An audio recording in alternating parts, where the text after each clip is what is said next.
자, 그러면 이제 시작을 할게요. 자, 우리 11월 17일 노드 2일차 수업입니다. 어, 네. 저는 하루 종일 이제 이 안에만 있어갖고 바깥에 분위기가 어떤지 모르는데 오늘 이후로 길거리 분위기가 좀 바뀌겠죠. 이제 학생들이 이제 봉인해지돼서 막 돌아다니기 시작할 텐데 이제 그쯤 되면 진짜 연말인 게 느껴지는 것 같아요. 어,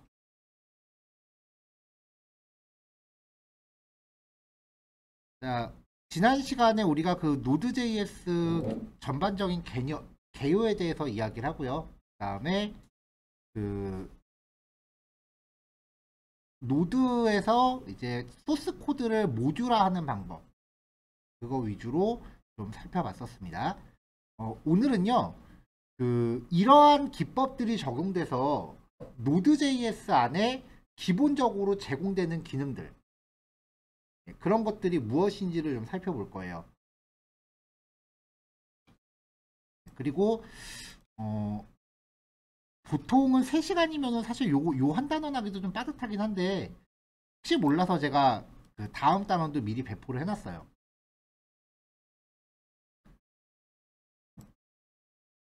하다가 부족한 것보단 그래도 좀 남는 게 낫잖아요.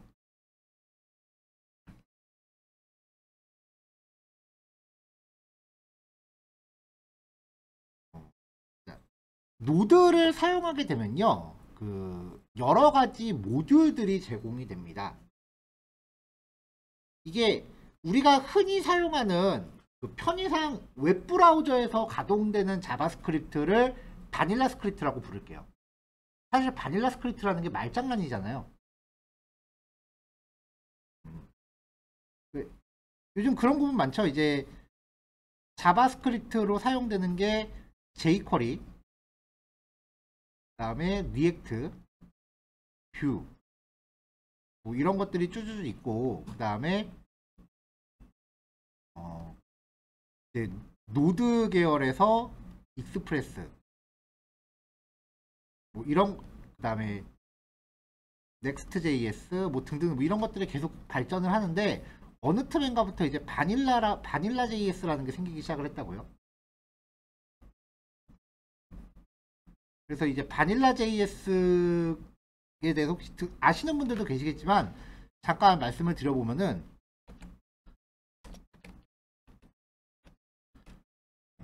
바닐라 JS라고 검색하면요 바닐라 JS.com이라는 사이트가 나오거든요. 이거 완전 사기예요. 여기 보면은 뭔가 사용할 수 있는 기능들을 체크해서 추가할 기능들을 체크해서 다운로드를 해줘요. 다운로드 버튼 있죠? 다운로드 버튼 받으면은 수스파이라는 다운로드가 됩니다. 되게 엄청난 프레임워크인 양 이렇게 다운로드를 해주는데 열어보면 아무것도 없어요.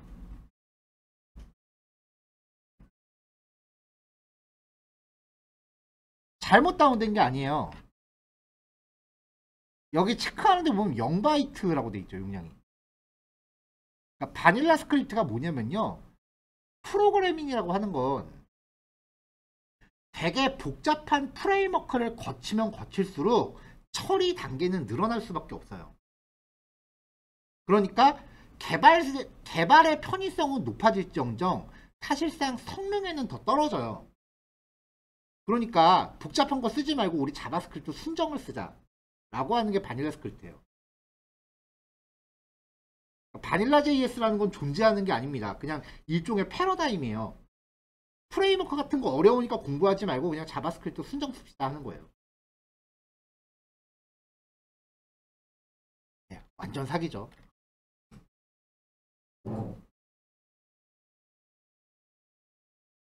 자, 그래서 이제 여기서는 바닐라 스크립트를요, 웹브라우저에서 가동하는 순수 자바스크립트를 의미하는 말로 사용하겠습니다.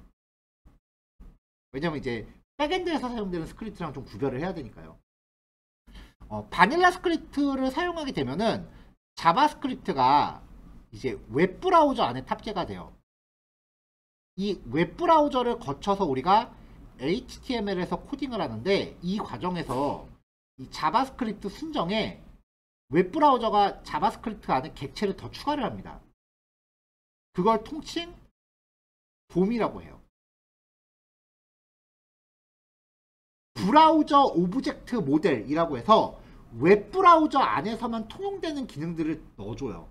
이 안에 있는 대표적인 기능 중에 하나가 돔이에요. 도큐멘트 오브젝트 모델. HTML 문서를 객체화하는 기술. 자, 이렇게 HTML에서 가동되는 자바스크립트는 객체 모델이 있어요. 이게 무슨 말이냐면은 이 과정에서 자바스크립트에 객체 딱 하나만 넣어줘요. 윈도우라고 하는 객체 하나를 넣어줘요. 얘가 봄이에요. 이 윈도우라고 하는 객체 안에 우리가 웹브라우저에서 쓰는 자바스크립트 모든 기능이 하위 기능으로 내포되어 있습니다. 그러니까 흔히 document.query selector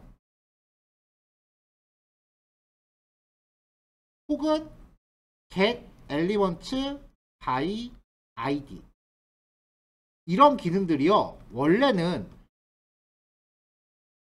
window.document.query_selector, window.document.get element by id 이렇게 접근하는 게 정석이에요. 메시지 창 뿌리는 함수. 우리가 보통 alert이라는 함수 쓰죠. 걔도 원래는 이거예요. window.alert.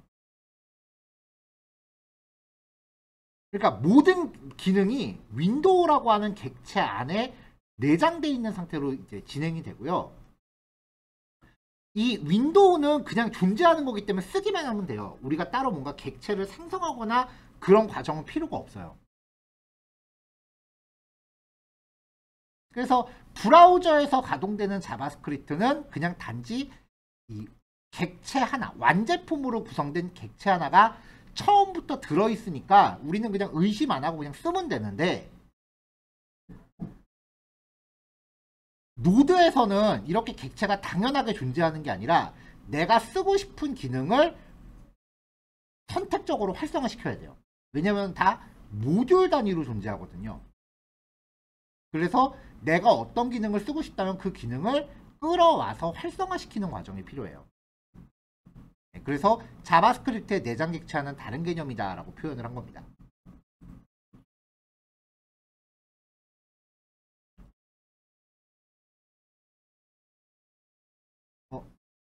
그 웹브라우저에서 코딩할 때 객체 만드는 경우도 있는데요. new date, new string, new array 이런 애들은요 웹브라우저 때문에 존재하는 게 아니라 그냥 자바스크립트 안에 원래 있는 애들이에요. 웹브라우저건 백엔드건 가리지 않고 그냥 자바스크립트라고 하면 그냥 원래부터 존재하는 애들이지 꼭 웹이라서 존재하는 애들은 아니에요. 자, 그래서 몇 가지 모듈들을 이제 소개를 해드리고요. 그 다음에 얘네들을 어떻게 사용하는지 간단한 샘플, 그리고 후반부에 npm이라고 하는 명령에 대해서 소개를 좀 해드릴 겁니다. 자, 기본적으로 가장 우선적으로 기억하셔야 되는 게 패스 모듈이에요. 이것도 이제 바닐라 스크립트하고 좀 두드러진 특성인데요. 비교가 되는 두드러진 특성인데, 자바스크립트가 웹브라우저 안에서 실행될 때는 보안 때문에 컴퓨터의 다른 경로상에 접근을 못해요. 웹브라우저 바깥으로 넘어가지를 못해요. 보안 때문에. 내가 어떤 웹사이트에 접속했는데 그 웹사이트가 내 하드디스크 안에 파일 목록을 긁어갈 수 있다면은 이건 문제가 심각한 거예요. 예전에 그게 가능하던 기술이 있긴 했어요. 액티브엑스라고. 마이크로소프트에서 만든 액티브엑스라는 기술인데 보통 비주얼 베이직이나 아니면은 비주얼 C++로 개발을 했어요. 근데 이게 얘가 사용자 컴퓨터에 하도 들락날락거리는 게 너무 자유로워서 보안상의 허점이 많이 발생하니까 마이크로소프트조차도 포기를 했죠. 근데 아직도 우리나라 관공서랑 은행들은 엄청 좋아하죠. 이게.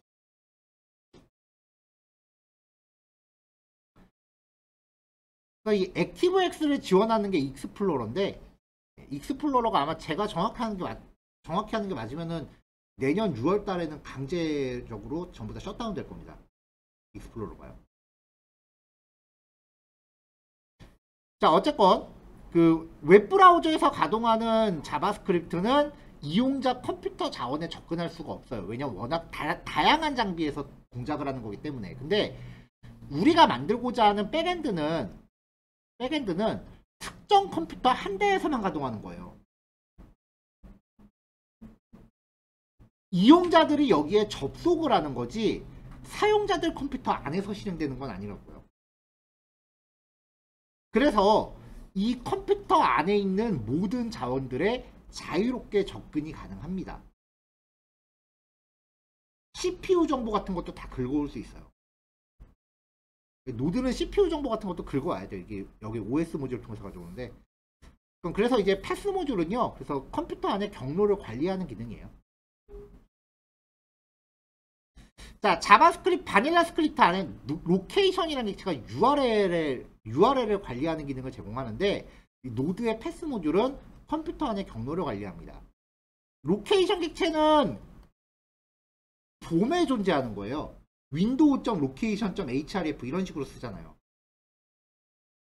그래서 백엔드에서는 로케이션 객체가 없습니다. 대신에 거기에 대응되는 기능을 제공하는 게요, URL 모듈이라는 게 따로 있어요. 그래서 URL 모듈 안에 URL이라는 클래스와 URL 서치 파람스라는 클래스를 많이 씁니다.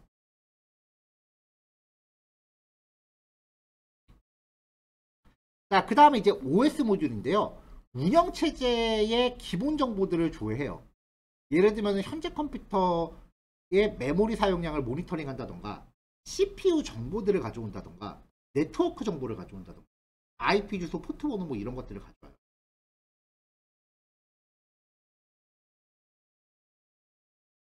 메모리 사용량 같은 경우는 사실 모니터링 해봐야 크게 의미는 없어요. 근데 CPU 정보는 모니터링 하는 게 좀 중요해요. 노드에서는.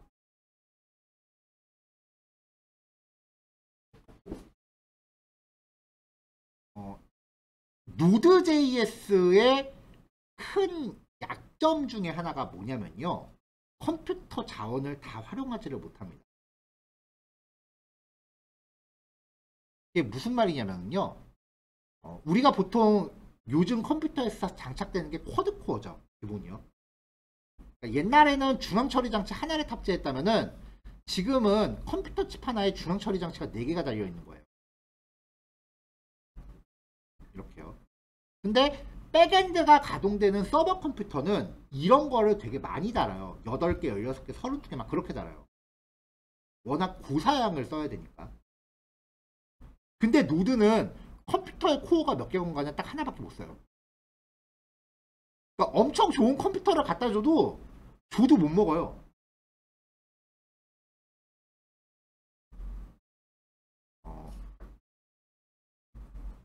자, 노드로 만드는 익스프레스가 가동돼서 이제 백엔드를 만들죠.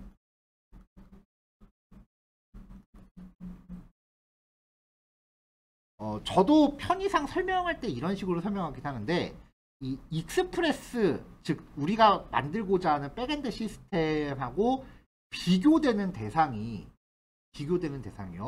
흔히 JSP, 자바 웹 프로그래밍, 그 다음에 PHP, 그리고 ASP, 이런 고전적인 웹 프로그래밍 언어, 그 다음에 파이썬으로 만드는 플라스크나 디장고, 이런 것들하고 비교를 해요. 근데 그게 비교 대상이 조금 잘못됐어요.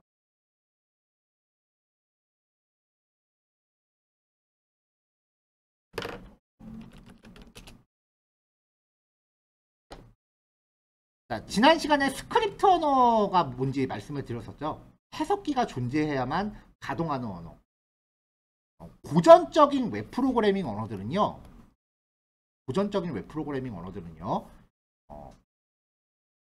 웹 서버라고 하는 소프트웨어를 설치를 합니다. 이 웹 서버 소프트웨어의 대표적인 게 리눅스 계열에서는 리눅스나 맥에서는 아파치, 그 다음에 윈도우 계열에서는 인터넷 인포메이션 서비스에서 IIS라는 게 있어요. IIS는 윈도우에 그냥 기본 탑재되어 있습니다. 얘네들은 그냥 소프트웨어예요.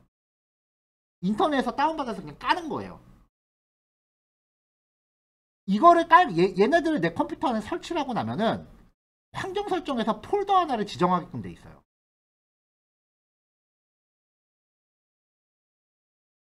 얘는 그냥 설치하는 프로그램이고요.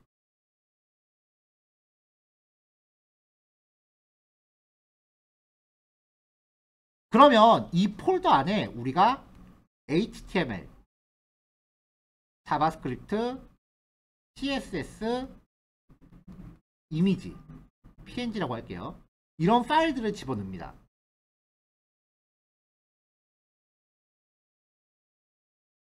그러면 이 프로그램이요, 컴퓨터의 그 네트워크를 통해서 외부에서 여기를 이제 접속을 할 수 있게 돼요. 이렇게 접속하는 게 보통 우리가 http:// naver.com 이런 식으로 이제 접근을 하면은 설치되어 있는 웹서버 프로그램에 접근을 해요. 그리고 슬래시 뭐 A 밑에 B 밑에 C 밑에 hello.html 이라고 하면은 연결되어 있는 폴더의 하위 경로를 뜻하는 거예요. 이런 식으로 가동되는 걸 웹서버 소프트웨어라고 해요. 그래서 웹브라우저하고 이 웹서버하고 통신을 하면서 웹서버가 관리하는 HTML을 열람하게끔 해주는 건데, 고전적인 웹 프로그램은요, ASP, PHP, JSP는요, 그냥 소스 파일 만들어서 이 안에 넣는 거예요. 그러니까 고전적인 웹 프로그램도 웹서버가 해석하는 스크립트예요.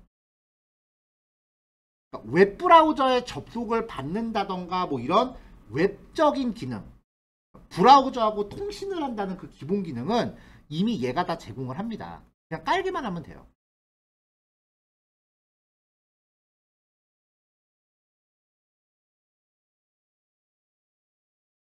그래서 고전적인 웹 프로그래밍 언어들은 스크립트예요. 근데 노드는 이걸 직접 만드는 거예요. 웹서버를. 그래서 고전적인 웹 프로그래밍하고 비교하면 좀 안 돼요. 하는 역할은 똑같은데, 고전적인 웹 프로그램은 기본적으로 뭔가 기본적으로 제공되는 그 소프트웨어를 깔고 거기에서 가동할 소스만 내가 작성하면 되는데, 우리 노드는 이거부터 다 깔아야 돼요. 이거부터 다 코딩해야 돼요. 그래서 초반 작업이 어마무시하게 많아요.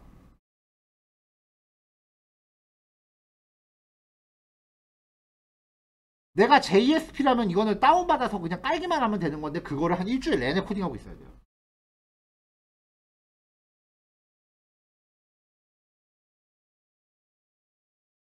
그래서 초반 작업은 되게 빡센데, 이것만 잘 구성해 놓고 나면, 사실 이거는 어느 프로젝트라고 그냥 복사 붙여넣기 하면 돼요. 이 내용은요. 한 번만 잘 만들어 놓으면. 그러면 그 다음부터 실제 이제 백엔드의 역할을 수행하는 여기에 대응되는 기능들을 코딩할 때는 비교가 안 되게 쉬워요. 그러니까 옛날 것들은 앞에 난이도가 이렇게 있으면, 옛날 것들은 앞에 난이도가 완전 빵인데 중간 이후부터 난이도가 한 요 정도로 가는데, 노드는 초반 난이도가 이만큼 높은데 그 이후 난이도가 이렇게 가는 느낌이에요.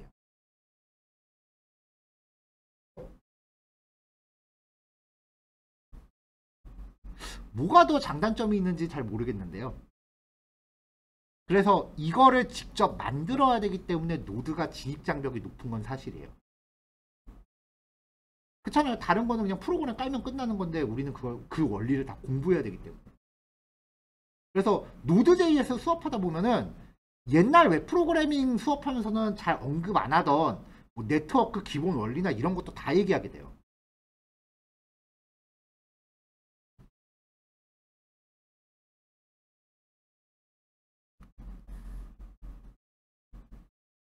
근데 이런 것들은 이제 기본 기능이기 때문에 한번 만들어 놓고 나면은 수정할 일은 1도 없고요. 그래서 처음에만 조금 진입장벽이 높은 거지 그 다음부터는 되게 쉽게 간다라는 거. 이게 이제 노드의 좀 어떻게 보면 양날의 검 같은 특성이에요. 그 다음에 ASP 같은 경우는 요즘 뭐 크게 많이 안 쓰이니까 PHP 같은 경우는요. PHP랑 JSP 고전적인 웹 프로그래밍 언어들을 놓을 때요. 상대적으로 PHP가 욕을 좀 많이 먹어요. 근데 PHP도 굉장히 훌륭한 웹 프로그래밍 언어입니다. 페이스북이 PHP에서 시작을 했으니까요.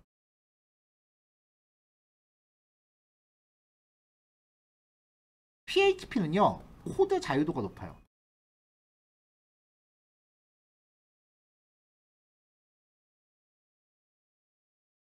이렇게 말하면 되게 있어 보이죠? 코드를 작성하는데 정해진 형식이 거의 없다는 얘기예요. 그러니까 개발자 100명이 똑같은 기능 코딩하면 코드가 다 달라요. 그래서 어떤 회사에서 메인 개발자가 이직하면 그 서비스를 거의 처음부터 다시 만들어야 되는 그런 지경까지 가요. JSP는 코드 자유도가 되게 떨어져요. 굉장히 엄격해요. 그 엄격함을 만들어내는 게 이제 스프링이라고 하는 프레임워크인데 뭐 코드 작성하는데 지켜야 될 규칙이 되게 많아요. 그러다 보니까 누가 짜도 코드가 비슷비슷해요.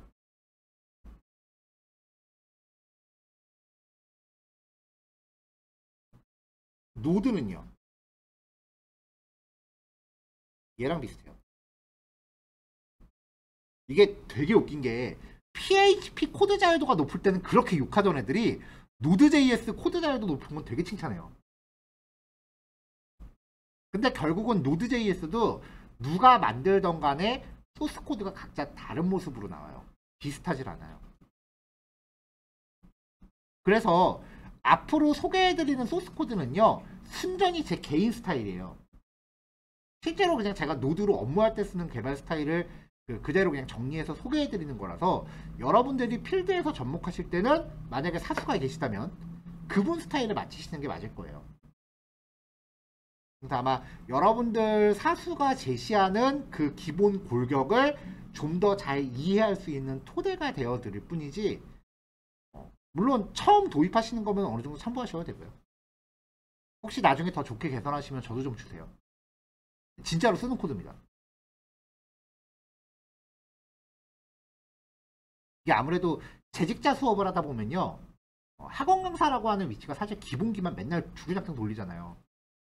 저 2년 동안 그 리액트 기초만 한 6번째 개강하거든요. 다음 주에. 그러다 보니까 필드에서 좀 오래 떨어져 있기 때문에 조금 삐끗하면 감이 떨어져요. 그래서 1년에 한 두세 번 정도는 외주 개발을 받아서 따로 하거든요. 그래서 그때 진짜로 쓰는 코드예요. 어쨌건 이러한 특성들이 있어요. 그래서 노드는 비교 대상이 웹서버 소프트웨어예요. 이 안에서 가동하는 웹 프로그램적인 특성도 분명히 갖고 있지만 이 웹서버 자체를 개발해야 됩니다.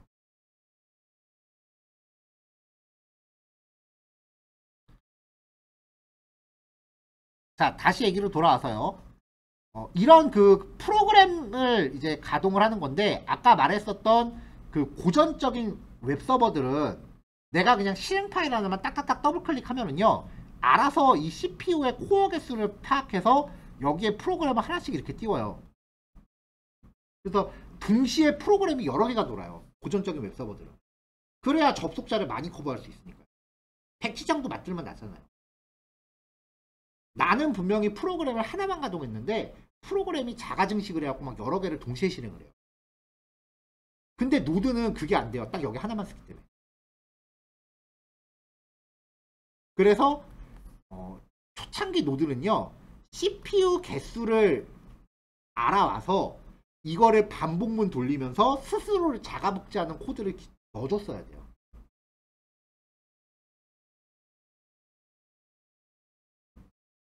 지금은 그렇게까지 하드하게 구현은 안 하고요. 리눅스에 PM2라고 하는 패키지가 있습니다. 리눅스 운영체제 안에요. 따로 설치하긴 해야 되지만 이 PM2를 통해서 노드를 가동하면은 얘가 알아서 노드의 그 실행 프로세스를 관리를 해줘요. CPU 개수만큼 띄워주고 뭐 그런 거래요. 그래서 요건 아마 이제 우리 수업에서 따로 언급이 안 나올 거예요. 왜냐면 우리는 윈도우 베이스이기도 하고 그 다음에 코드를 작성하는 거 위주로 이야기하는 거지 운영체제에서 관리하는 거를 이야기하는 건 아니거든요. 그러니까 나중에 따로 그 리눅스 같은 데서 상용화를 하시게 되면은 이 PM2라는 키워드를 검색하신 다음에 얘를 잘 한번 자료를 찾아보시길 바래요. 이건 카테고리가 리눅스에 들어가는 겁니다.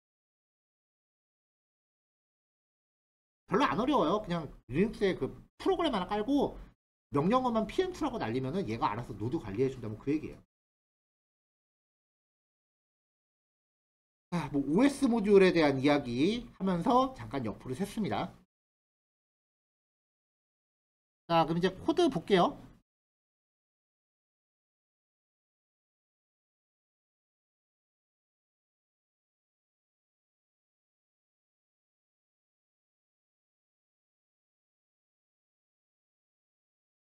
자, 지난 시간에 우리 이제 개인 폴더 하나 만들고 거기에 비주얼 스튜디오 실행 파일 넣어놨었죠.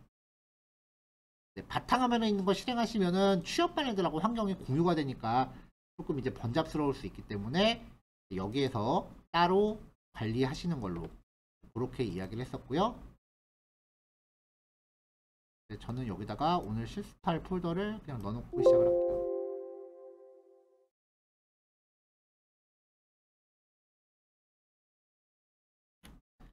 네, 뭐 이렇게 돼 있고요.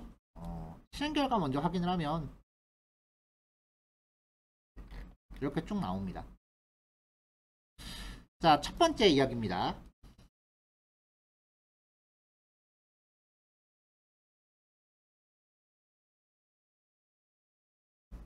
자, 패스라고 하는 모듈입니다. require 명령으로 패스라고 하는 모듈을 가져와요. 모듈 참조할 때 점 슬래시가 붙으면은 현재 이 소스 파일과 같은 경로에 있는 자바스크립트 파일을 찾아요. 근데 앞에 아무것도 안 붙으면 Node.js 안에 있는 내장되어 있는 기능을 찾아요. 그래서 내장 기능이냐 같은 폴더 안에 있는 소스냐를 구별하기 위해서 점 슬래시가 붙는 거다라고 지난 시간에 한번 강조해드렸죠. 이 패스 안에 객체예요. 이 안에 몇 가지 함수가 들어있는데 그 함수들 중에 적어도 이 정도는 상식적으로 알고 계셔야 됩니다 라는 것들을 제가 좀 추려온 겁니다. 그러니까 이 패스라고 하는 모듈에 대한 레퍼런스를 따로 검색해 보시면 좀 더 많은 기능을 접하실 수 있을 거예요. 자, 패스.join 주어진 문자열을 하나의 경로로 병합해서 리턴합니다. 자, C 드라이브 밑에 유저스 밑에 헬로 밑에 월드 그 다음에 마이포토를 병합하면 월드 안에 마이포토가 돼요. 근데 거기 기준으로 상위 폴더 안에 포토.jpg니까 결국 얘는 필요가 없죠. 그래서 리턴 받은 값을 출력을 해보면 그룹 이름 했고 앞에 줄바꿈 하나 넣었어요. 줄바꿈 하나 넣고 패스.join 기능입니다. 자, 이렇게 병합 결과가 나옵니다. 자, 이렇게 경로 문자열을 결합하는 과정에서 실제로 이 경로가 존재하는지는 상관이 없습니다. 이거 꽤 많이 써요. 특히 업로드 구현할 때 많이 써요. 프론트엔드에서 아무리 파일을 업로드를 시킨다고 해도 백엔드가 안 받으면 말짱 도루묵이에요. 그래서 백엔드는 업로드된 파일을 받는 처리를 구현을 해요. 그 과정에서 내가 업로드 받은 파일을 어디에 저장할 것인가에 대한 경로를 이제 생성하는 과정에서 많이 사용을 해요. 그래서 앞부분에 좀 이렇게 단편적으로 나오는 기능들 있잖아요. 이게 어떻게 보면은 뭐 만드는 것 같지도 않고 되게 자잘자잘한 기능들을 소개해 드리는데, 이게 사실은 뒷부분에 나올 기능들 미리 한 번씩 쫙 리뷰하고 넘어가는 거거든요. 그러니까 한 번쯤 눈여겨 봐주셔야 됩니다. 자, 경로에 대해서 하나 더 말씀드릴게요. 윈도우는요, 경로를 구별할 때 역슬래시를 씁니다. 폴더하고 폴더 사이에. 요 경로 값을 제가 복사해서 여기 밑에다가 넣어볼게요. 역슬래시를 써요. 이렇게 되는 거죠. 문자열로 처리하면. 자, 이렇게 집어넣으면은 여기서 에러 나요. 왜냐면 역슬래시로 시작하는 거는 이스케이프 문자잖아요. 역슬래시 N은 줄바꿈, 역슬래시 T는 탭키. 그래서 따옴표 안에다가 따옴표 넣을 때는 역슬래시 따옴표 이런 식으로 넣죠. 근데 역슬래시 U라고 하는 글자, 이스케이프 문자는 존재하지 않기 때문에 여기서부터 에러 나요. 그래서 문자열 안에 역슬래시를 넣을 때는 역슬래시를 우리가 두 겹씩 넣죠. 이게 윈도우에서의 정석입니다. 반면에 맥이나 리눅스는요. 맥이나 리눅스의 특징은 일단 경로를 이야기할 때 C 드라이브, D 드라이브 같은 하드디스크 문자열 개념이 없어요. 맥이랑 리눅스는요, 하드디스크 딱 장착하면은 드라이브 문자열 같은 거 없고 그냥 여기 폴더부터 다짜고짜 만들어요. 딱 이 하드디스크 하나 전체를 폴더로 잡고요. 얘를 슬래시로 지정합니다. 그 다음에 폴더들을 이 안에 쭉 만들어요. 그리고 이 안에 폴더들을 또 넣고. 그럼 하드디스크 또 하나 끼면 어떻게 돼요? 자, 이렇게 하면요, 이 메인 하드디스크 안에 MNT라고 하는 폴더가 있어요. 이 폴더에 하이 폴더로 들어가요. 하드디스크를 장착하면. 실제로 맥북 쓰시는 분들 USB 메모리나 아니면 그런 거 장착하면요, MNT 밑에 볼륨 밑에 USB 이렇게 들어갑니다.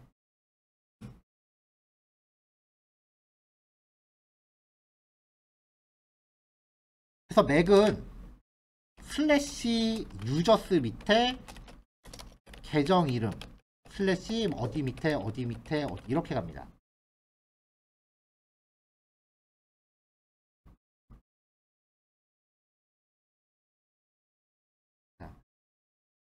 특히 백엔드 다루시는 분들은 맥이나 리눅스에서 이 폴더 경로 접근하는 방법 잘 하셔야 돼요. 왜냐면 아무리 윈도우에서 개발해도 결국 최종 목적지는 리눅스예요. 윈도우 서버에서 운영하는 시스템 거의 없어요. 비싸거든요. CD 한 장에 CPU 코어 수만큼 돈을 줘야 되기 때문에 우리가 쓰는 데스크탑 윈도우는 20-30만원밖에 안 하지만 서버용 윈도우는 다시요. 데스크탑용 윈도우는 20-30만원밖에 안 하지만 서버용 윈도우는 CD 한 장에 몇천만원을 호가해요. 물론 2000년도 초반에는 불법으로 썼죠. 근데 요즘은 어디 불법으로 쓰기 쉽나요? 그래서 결국은 공짜로 운영할 수 있는 리눅스에서 많이 가동을 하는데, 그러면은 백엔드 만들어 놓고 상용화할 때 제일 많이 에러 나는 게 경로 명시한 게 다 틀어지면서요.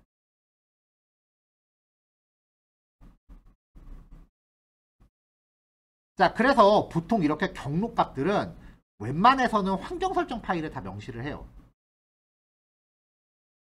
그리고 윈도우는 특이사항이 슬래시를 넣어도 인식을 해요, 사실은. 윈도우는 이 경로 문자열에 슬래시를 걸어도 인식을 해요. 자, 제가 요 경로 문자를 복사해서 다른 폴더에서요. 여기다가 붙여볼게요. 슬래시로 구별한 거 찾아가요. 그래서 리눅스랑 윈도우 간에 경로 구별할 때 나중에 그래도 최소한의 호환성을 확보하시려면요. 경로 구별을 슬래시로 하세요. 이거 역슬래시로 했다가 나중에 소스 다 들어없는 일이 굉장히 당장 오픈해야 되는데 발생하면은 되게 급하거든요. 사람 마음이.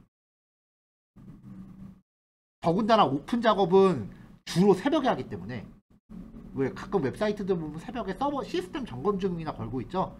그거 시스템 재부팅하거나 뭔가 백엔드 소스 갈아엎거나 그런 거예요. 다 새벽에 하기 때문에 당황하면은 되게 골치 아파지니까요. 처음부터 경로는 슬래시. 자, 두 번째 얘기입니다.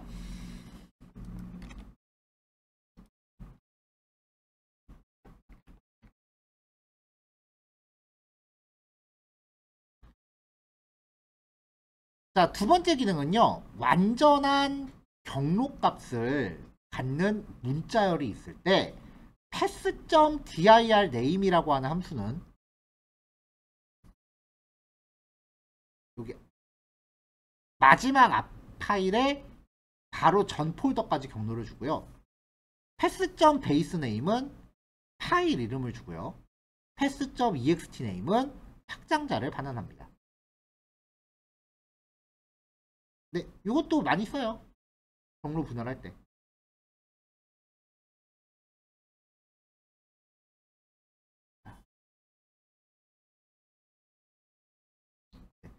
이제 사용자가 뭔가 업로드했다고 치죠. 여름 여행 .png 이런 식으로 업로드를 하면은 일단 첫 번째가요. 리눅스 시스템 중에는 한글 파일 이름 인식 못하는 경우가 굉장히 많아요. 그냥 영문판으로 깔아버려요. 그냥 웬만해서. 설치하시는 분이 굉장히 꼼꼼하면은 한글화까지 하겠지만 저도 귀찮아서 한글 처리 잘 안 하거든요. 그 다음에 그럼 일단 이 파일을 인식을 못해요. 운 좋아서 사용자가 hello.png 라고 업로드했다고 치죠. 그러면 근데 이렇게 업로드된 파일을 우리가 백엔드 상에 어디엔가 폴더에다 보관을 해야 돼요. 받아서. 근데 10명이 업로드하는데 10명이 다 똑같은 이름으로 업로드했다고 치죠. 그러면은 같은 폴더에 똑같은 이름 파일을 10번 붙여넣기 하는 거랑 똑같아요. 그럼 어떻게 돼요? 앞에서 복사한 거 다 날라가죠. 맨 마지막 거만 남잖아요. 덮어쓰기가 되니까. 그러니까 이걸 받아오면은 확장자를 먼저 뜯어내요. 이 기능을 써서 확장자를 먼저 뜯어내요. 그리고 이 이름을 뭔가 랜덤하게 생성된 값으로 바꿔요. 보통 이때 타임 스탬프를 많이 씁니다. 시간값이요. 뭐 20, 뭐 11, 2, 뭐 이렇게 숫자값 만든 다음에 다시 확장자를 붙여요. 이런 식으로 해서 파일 이름을 임의로 다 바꿔서 저장해야 돼요. 그 과정에서 경로나 파일 이름 분할하는 기능은 쏠쏠하게 등장합니다.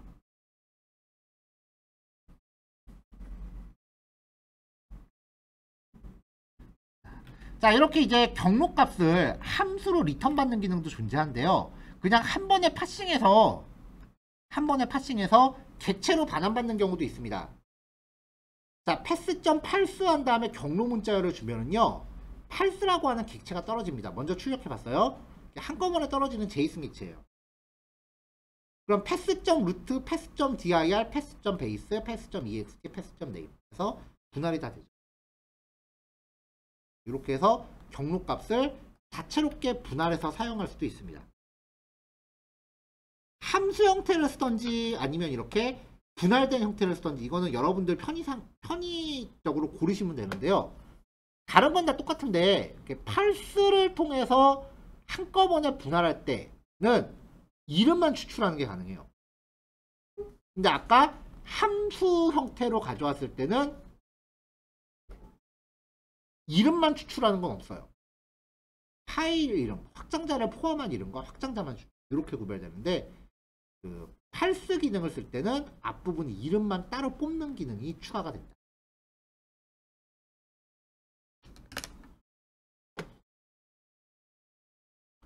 자, 여기까지가 parse입니다. 자, 그 다음은 URL입니다. 자, 요거까지만 보고 좀 쉴게요. 자, 요 URL은요, require 모듈 안에 URL이라고 하는 기능을 가져오면은, 만약에 url.js라고 하는 모듈이 있다고 치자고요. 그럼 여기서 모듈.export 그 다음에 JSON으로 여러 개를 한꺼번에 익스포트를 해요. 그 중에 하나가 URL 이란 클래스고, 두 번째 뭐 다른 기능들이 몇 개가 있어요. 자, 그러면 통상적으로 우리가 여기 뭐 A라는 이름으로 받으면 이 A가 요 JSON 객체를 다 받는 거죠. 그래서 A.url 이렇게 접근하잖아요. 우리 지난 시간에 그렇게 썼죠.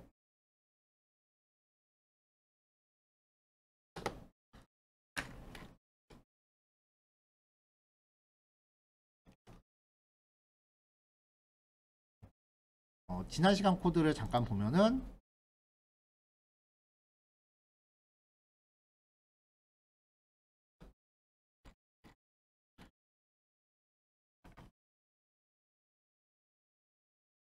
이 myModule2에서 require 하는 기능을 my2라는 이름으로 받으면 export.name property say home 하나 둘 셋 네 개의 기능이 이 안으로 들어가는 거예요. 이거는 마치 뭐랑 같냐면 바 my2는 JSON 열고 name은 node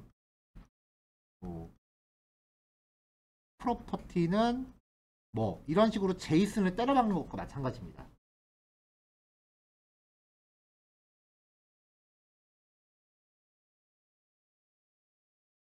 구조분해하죠.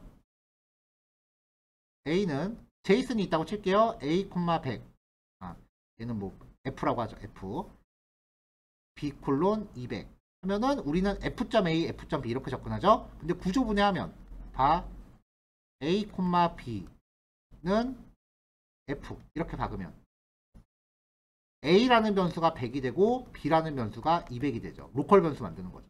JSON의 원소 뜯어낼 때 쓰는 문법이 구조분해죠. 구조분해에 대해서는 굉장히 자주 등장하는데 그 바닐라 스크립트에서는 잘 안 써요. 리액트부터 되게 많이 등장해요. 근데 자바스크립트 기본 문법이에요, 그냥.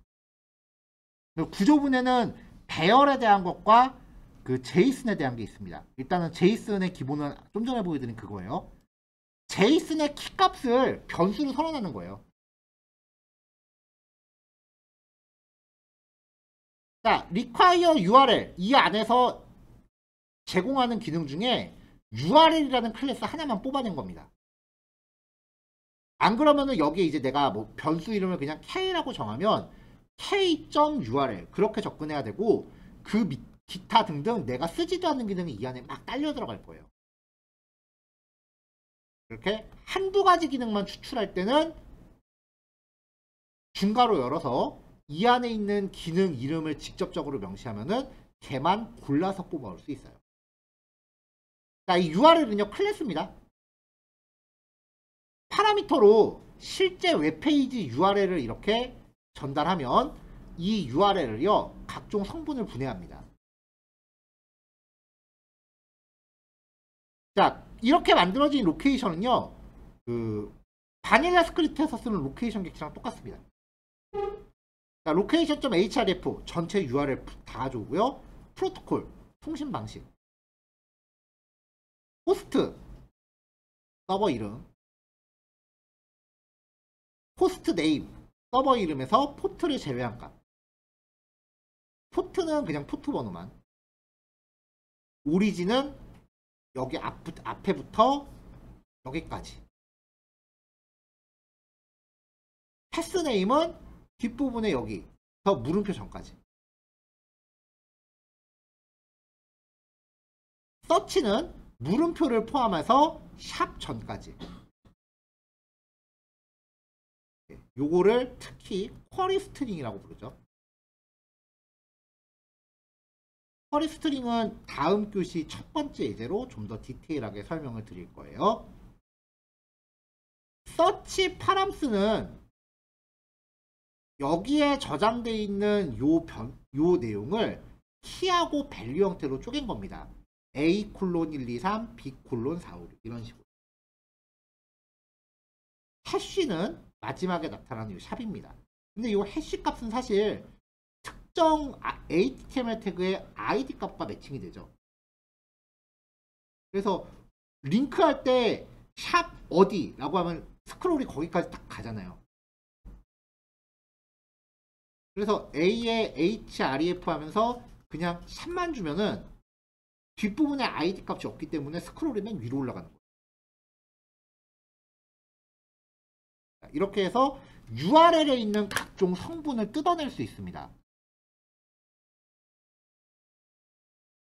이렇게 부분별로 뜯어내요.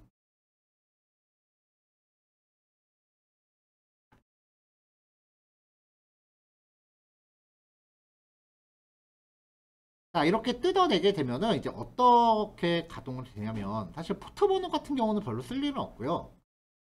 하나의 서버 시스템이 도메인을 여러 개 갖는 경우가 있어요.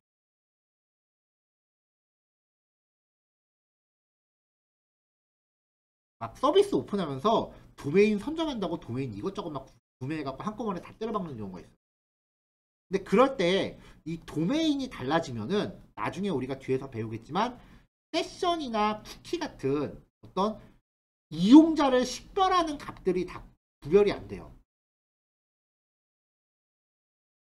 그래서 이용자 식별이나 그런 것들을 하기 위해서 이 도메인을 한 곳으로만 들어오게끔 유도를 해야 됩니다. 만약에 우리 백엔드가 도메인을 여러 개 갖고 있다면 이 호스트 네임을 검사해서 이게 특정 값과 일치하지 않으면 전부 다른 주소로 다시 재접속하게끔 그렇게 유도를 합니다.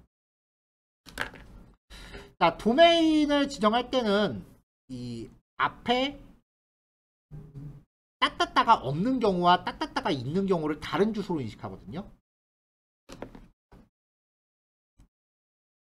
그래서 실제로 네이버를 보면은요, 그냥 네이버닷컴이라고 접속하면은 강제로 따따따.네이버닷컴으로 이동시켜요. 그래서 접속된 주소 복사해서 붙여넣기 해보면 따따따가 붙어있죠. 이런 식으로 많이 써요. 내가 원하지 않는 주소, 백엔드 개발자 입장에서 이용자를 식별하려면 특정 주소로만 들어와야 되는데 여기저기서 다 들어오니까 내가 정한 그 정문 말고 다른 쪽문으로 들어오는 애들은 정문으로 다시 들어오게끔 리다이렉트를 강제로 시키는 거예요. 그래서 이용자가 어떤 문으로 접속했는지 판단하기 위해서 호스트 네임을 검사합니다.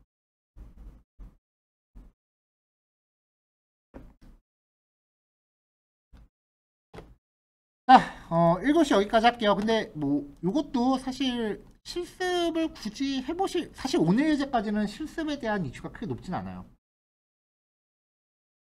1, 2번은 특히 더해요. 그래서 1번하고 2번 요거 시간 지금이 51분이네요. 요거 검토하시거나 일부 코딩하실 시간 5분만 더 쓸게요. 제가 8시 5분까지 확인하시고 10분 쉬었다가 8시 15분에 2교시 시작하는 걸로 할게요. 자, 휴식 필요하신 분들은 먼저 자유롭게 쉬셔도 됩니다. 이따 뵐게요. 자, 2교시 시작하겠습니다.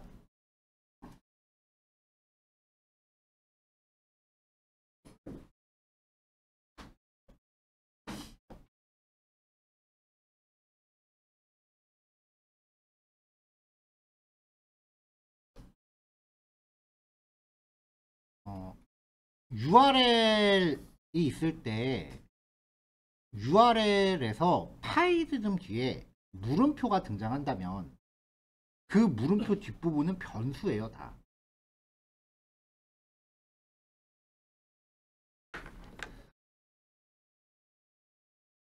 요거를 이제 말씀드릴 때 제가 가장 만만하게 생각하는 게 네이버 웹툰입니다.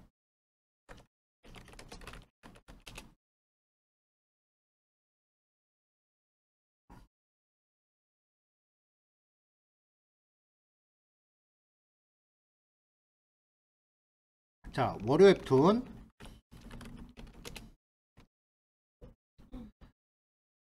수요 웹툰, 그리고 금요 웹툰. 자, 네이버 웹툰을 보면은 이게 요일별로 페이지가 다 있어요. 아마 퍼블리싱 과정에서는 이거를 다 그 작업을 할지도 모르겠어요. 꼼꼼하게 한다면. 자, 근데 실제로 주소를 보면은요, 아까 제가 URL에서 물음표 뒤로는 다 변수라고 말씀드렸죠. 그러면 실제 URL은 물음표 앞까지예요. 한 페이지입니다. 뒤에 들어가는 건 다 변수예요. 그래서 하나의 웹페이지가 이 변수 값에 따라서 컨텐츠만 바꿔치기 하는 거예요. 주로 디자인은 똑같은데 내용이 달라져야 되는 경우에 이렇게 많이 합니다. 쇼핑몰 같은 게 대표적이죠. 상품 카테고리가 그렇게 많은데 그 카테고리마다 상품 목록을 다 구현하지는 않아요. 그냥 카테고리 변수 값에 따라서 한 페이지가 계속 내용을 바꿔치기 하는 거예요.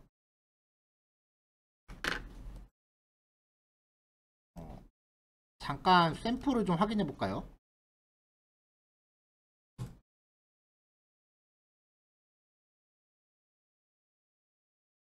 자, 제가 다른 비주얼 스튜디오를 따로 열었습니다.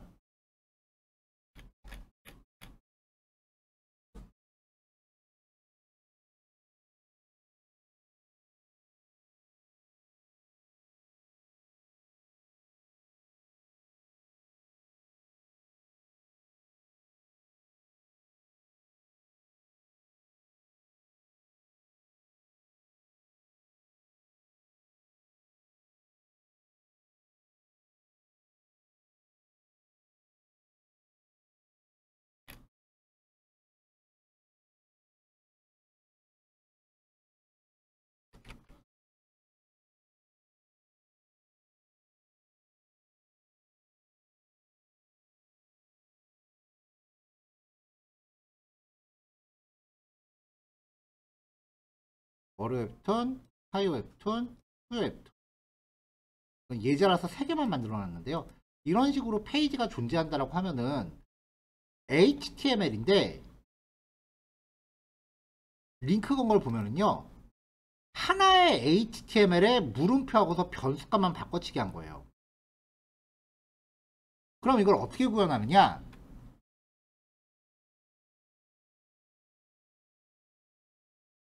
화면에 표시할 콘텐츠를 이런 식으로 제이슨으로 미리 정의를 해놔요.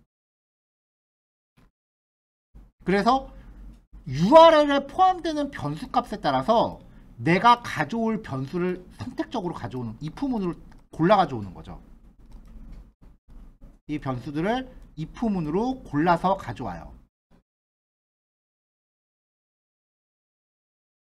그래서 요만큼을 가져오면은 이 내용을 자바스크립트로 반복 돌면서 화면에 이렇게 뿌려주는 겁니다. 이런 식으로 사용을 해요. 이렇게 URL에 포함되어 있는 변수를 통칭 쿼리 스트링이라고 합니다. 어쩌 참.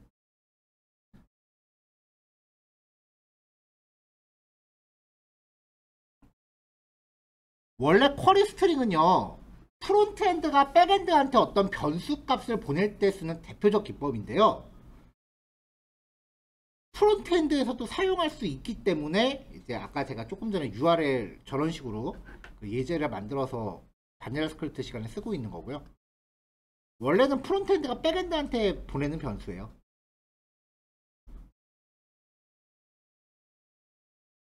자, 이 URL 값을 new URL이라고 전달하면은 객체가 아까 반환됐었죠.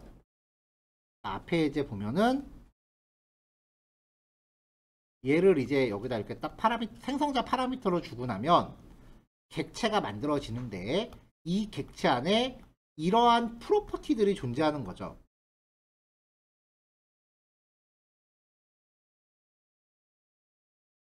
자, 그 중에 search라고 하는 값은 요만큼의 문자를 가져오는 거였고, search params는 얘를 키와 밸류 형식으로 쪼개는 거였어요.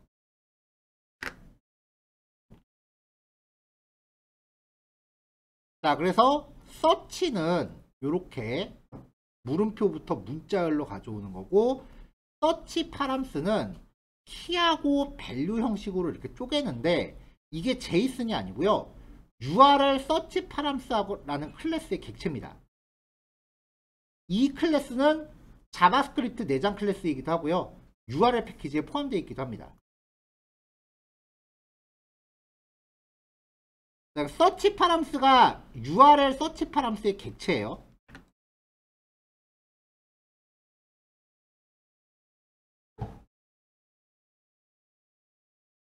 자, 그러니까 이 어드레스라고 하는 거를 객체로 만들어서 거기서 search params 객체만 구조분해로 뽑아왔습니다.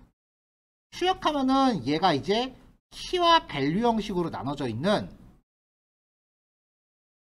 그 객체가 되는 거죠. 네, 이렇게 A는 1, 2, 3, B는 4, 5, 6 이렇게 됩니다.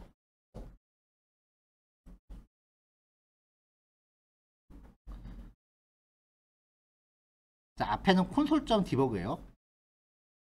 자, 이렇게 만들어진 이 search params 객체를 가지고요. get이라는 메서드를 써서 키 이름을 주면 거기에 딸려있는 밸류 값을 리턴합니다.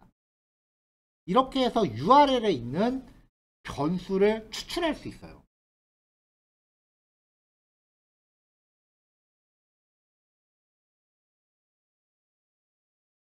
자, 그리고 그렇게 추출된 결과값을 타입 오브로 데이터 타입을 확인해 봤는데요.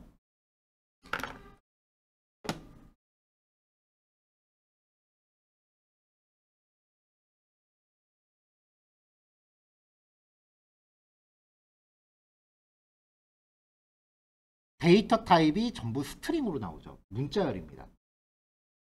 자, 주의하실 건요.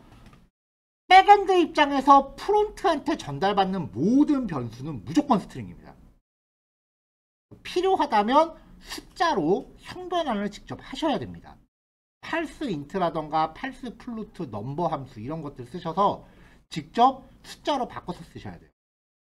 이거 아무 생각 없이 더해버리면 1, 2, 3, 4, 5, 6이 됩니다. 문자열 결합이니까. 이게 쇼핑몰에서 그 결제할 금액이었다 그러면 대형 사고죠. 합산을 해야 되는데 연결해버리면 금액이 장난이 아니게 되잖아요.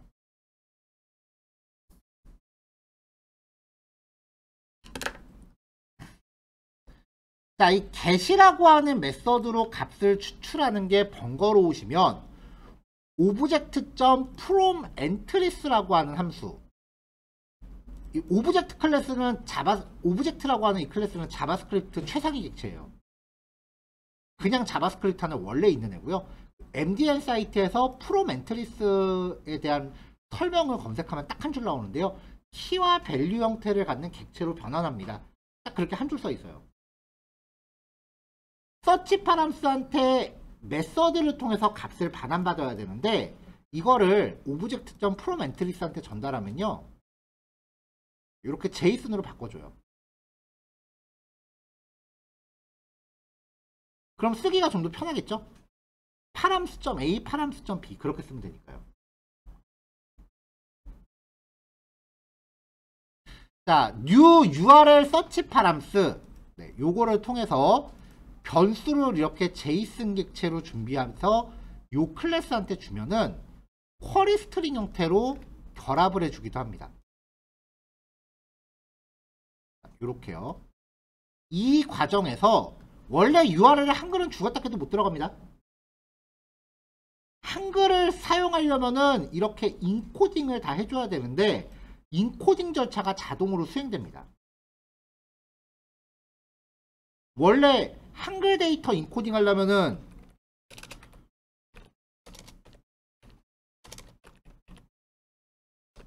인코드 URI 컴포넌트라는 함수한테 한글 값을 전달해야 인코딩 된 결과를 반환받아요. 프론트엔드는 이렇게 해야 돼요. 자, 주소에다 한글 집어넣으면. 근데 얘는 그냥 이 클래스로 알아서 해줍니다. 자, URL 클래스에 대한 거고요. 이거는 백엔드가 갖춰야 되는 가장 기본적인 기능 중에 하나예요. 왜냐면 프론트엔드가 백엔드한테 이런 식으로 변수를 계속 보내기 때문에 백엔드는 그걸 받아서 계속 그 프론트의 요청이 뭔지를 판단해야 되거든요. 이 쿼리 스트링의 개념은 굉장히 중요해요. 자, 다음은 OS입니다. OS라는 모듈 안에 기능이 이것저것 되게 많아요. 자, 이 중에 네트워크 인터페이스라고 하는 함수가 있는데요. 이 네트워크 인터페이스 함수는 네트워크 정보를 담고 있는 객체를 반환합니다. 제이슨 객체요. 이거 그냥 단순하게 콘솔로 찍어보면 콘솔.log net 하고서 출력을 해보면 이렇게 제이슨 객체로 뚜루룩 들어와요.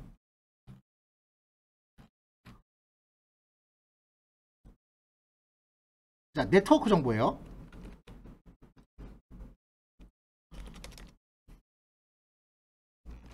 이런 식이죠. 자, 여기서 원뎁스만 추려볼까요? 이렇게 두 개 나오네요.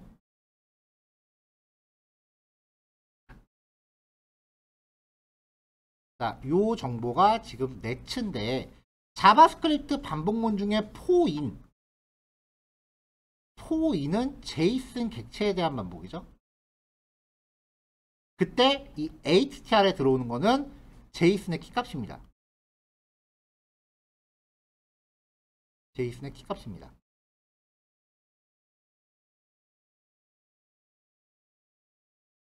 그래서 이 키값을 가지고 원소를 접근할 수 있는데 우리가 제이슨 쓸 때요 보통 이렇게 많이 해요.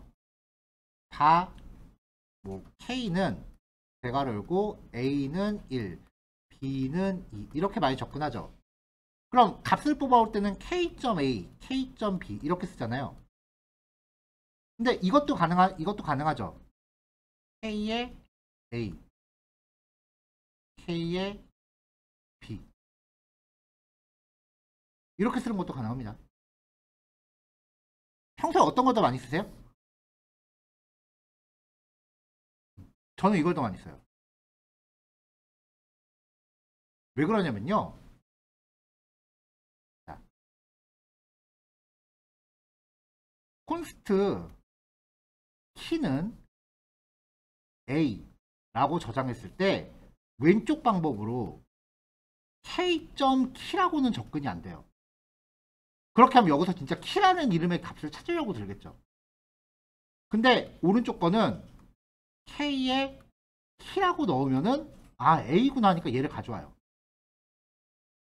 제이슨 값을 동적으로 접근하는 게 가능하기 때문에 이렇게 처리한 반복문 같은 걸로 일괄 처리하기가 되게 수월해요.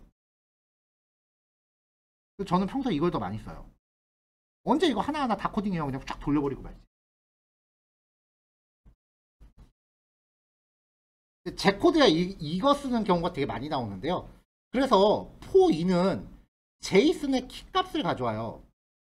여기 보면은 키값인데 막 띄어쓰기 있고 이러니까 이건 점 찍어서 접근이 안 되잖아요. 일상적으로. 제이슨 키에 띄어쓰기 넣어도 됩니다. 따옴표로 감싸시면. A 콜론 100 원래 평소 이렇게 많이 쓰잖아요. 제이슨의 문법 표준 규격을 보면 원래 모든 키는 따옴표로 묶어야 돼요. 자바스크립트가 그냥 착하니까 유해서 그냥 따옴표 안 써도 봐주는 거지 다른 프로그래밍어는 제이슨에 따옴표 안 쓰면 인식을 못해요. 당장 비주얼 스튜디오 코드 설정창 보세요. 비주얼 스튜디오 코드 설정 보면은 이렇게 제이슨으로 돼 있는데 이거 따옴표 풀어버리면 인식 못해요. 얘 에러 나요. 원래 제이슨 문법은 키를 대문자로 따옴표로 묶는 겁니다. 자바스크립트가 문법 애매모호한 거 봐주는 게 되게 많아요.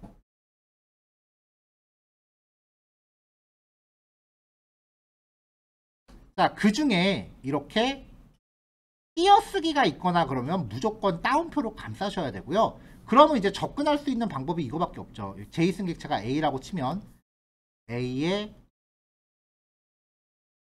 이더넷 2 이거밖에 없죠. 자, 그래서 네트워크 장치 이름 ATTR 속성 이름이니까 어트리뷰트니까 이렇게 적었고요. 네츠의 ATTR이라고 하면은 반복문 돌면서 이거를 뽑아올 거 아니에요. 요만큼의 내용을. 이만큼이 순차적으로 아이템에 들어가겠죠. 자, 근데 배열이죠. 들어있는 게. 그러니까 포 이치로 돌렸습니다.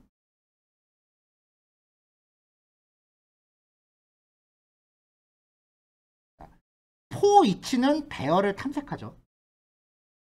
그러면서 콜백 함수를 가져가는데 이 콜백 함수가 원소의 개수만큼 실행이 되고요. 이 V가 원소가 되죠. I는 배열의 인덱스 번호고요.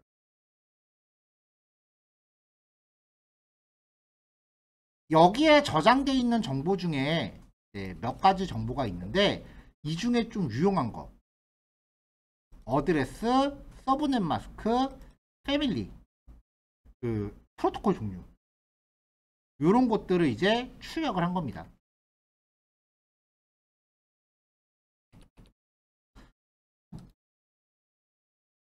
자, 그러면 이제 컴퓨터에 있는 네트워크 주소를 다 가져와요.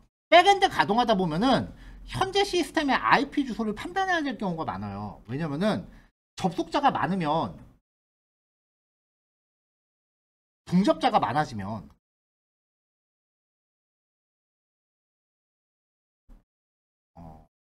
이게 무슨 말이냐면은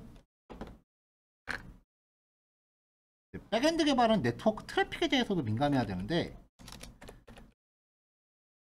개발자 도구 네트워크 탭 열고요. 네이버 접속할게요.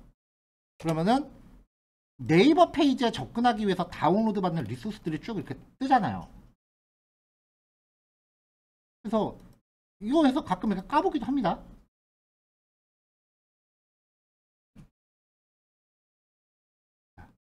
쭉 보면요. 이렇게 쭉 나오고요. 되게 많이 봤네. 자, 그럼 네이버는 이 메인 페이지를 사용자한테 보여주기 위해서 이만큼의 파일을 사용하고 있는 거고요. 웹브라우저는 이 파일을 다 다운로드 받습니다. 그래서 총 1.1메가가 전송됐다라고 나오네요. 그러니까 네이버 메인 페이지는 사용자가 보기 위해서 1메가를 다운로드 받아야 돼요.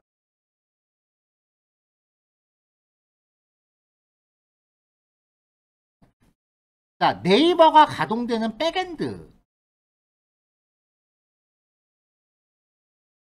백엔드도 결국은 소프트웨어니까 어딘가 컴퓨터에 설치가 될 거 아니에요. 이 컴퓨터도 인터넷에 연결돼야 되니까 랜선을 끼겠죠.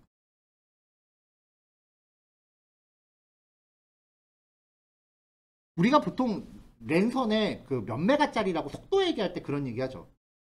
우리 집 랜선 몇 메가짜리야 뭐 그런 식으로요.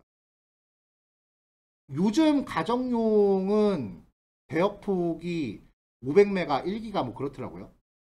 저는 집에서 1기가 쓰고 있거든요.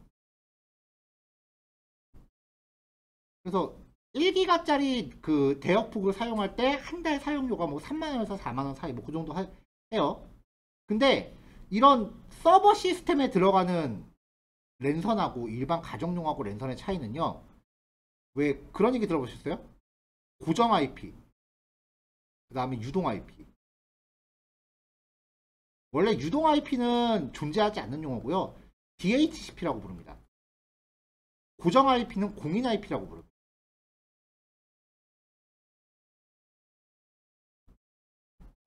각각의 지역마다 ISP 업체가 있잖아요. 만약에 우리 동네에 그 SK 브로드밴드가 있는데 여기가 IP 주소를 100개를 보유하고 있어요. 그러면 얘네는 가입자를 100명 받아야 되죠. 근데 실제로는 한 120명 정도 받죠. 왜냐면은 이 100명이 동시에 인터넷을 연결할 리는 없을 거다라고 판단하기 때문에 100개 갖다가 120명한테 돌려막기를 해요. 그러다 보니까 컴퓨터 껐다 켤 때마다 주소가 바뀌어요. 이게 일반 가정용인데 웹사이트를 운영하는 경우는 매번 껐다 켤 때마다 주소가 바뀌면 매장 주소가 바뀌는 거랑 마찬가지니까 그러면 안 되잖아요. 그래서 고정된 주소를 줍니다. 그걸 공인 IP라고 하는데 우리가 그걸 보통 고정 IP라고 불러요. 이거는 일반 가정용으로 쓰는 것보다 훨씬 비싸요. 100메가짜리 빌리는데 한 달에 15만원 정도 해요. 그래서 여기에 100메가 라고 대역폭을 잡죠. 한 달에 15만원. 아까 네이버는 메인 페이지를 열람하기 위해서 이미지나 자바스크립트, CSS 파일 이런 것들을 1메가, 1.1메가 등의 1메가라고 할게요. 1메가를 다운로드 받은 거예요. 근데 만약에 퍼블리싱 하시는 분들이 이미지를 그냥 되게 화려하고 해상도 엄청 큰 거를 화질 좋아야 된다라고 하면서 특히 많이 하는 게 저거예요. 인덱스에 슬라이드 같은 거나 동영상 같은 거 넣는 경우. 그러면은 한 페이지에 들어가는 리소스 용량이 어마어마해지거든요. 그래도 동영상 뭐 짧게 해서 한 10메가짜리로 맞췄다고 치자고요. 그래서 한 페이지를 내려봤는데 한 10메가를 내려받아야 된다. 그러면은 네트워크 대역폭이 100메가니까 중접자 몇 명 되겠어요?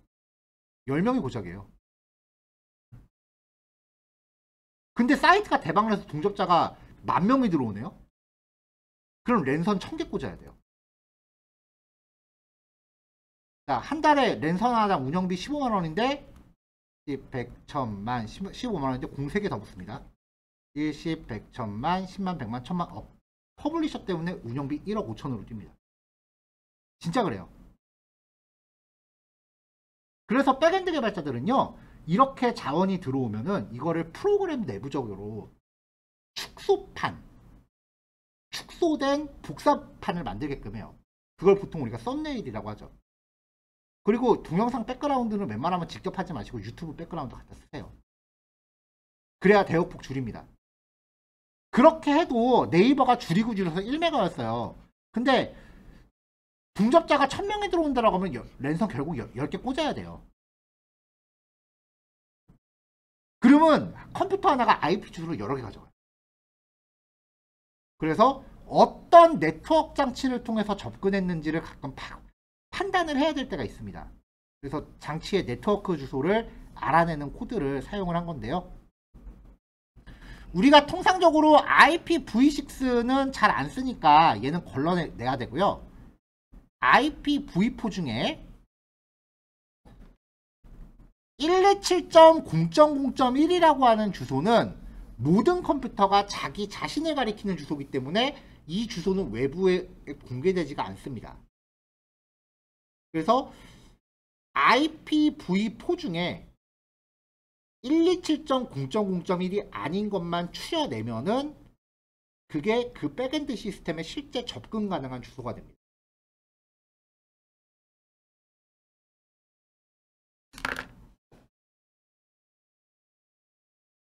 자, 그걸 확인하기 위해서요. 헬퍼 폴더 안에 utilhelper라고 하는 그 자바스크립트 파일을 하나 준비를 했고요. 모듈입니다. 일단은 OS 패키지에서 네트워크 인터페이스 함수 아까랑 똑같이 가져왔고요. 이 안에 들어가는 기능들을 이제 메모리를 효율적으로 쓰기 위해서 싱글톤 패턴 객체로 준비했습니다. 그리고 myIP와 URL 포맷 2개를 준비했고요. 일단은 요 myIP만 쓸게요. 얘는 아직 요번 교시는 안 하셔도 돼요. 자, 이 myIP 안에서요, 빈 배열을 준비합니다.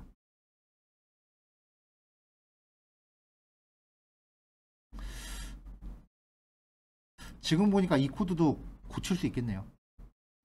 일단 요거 먼저 설명드리고 코드 한번 고칠게요. 자, IP 어드레스란 빈 배열을 준비하고요. 그 네트워크 인터페이스 가져와요. 객체 세팅했죠?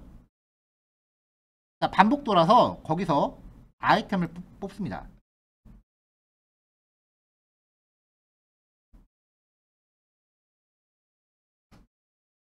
자, 이 아이템으로 반복을 돕니다. 여기서 맵이나 포리치는 사실 같은 의미죠.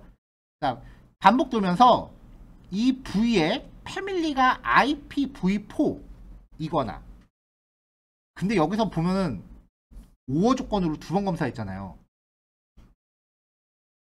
이거 저도 몰랐다가 이제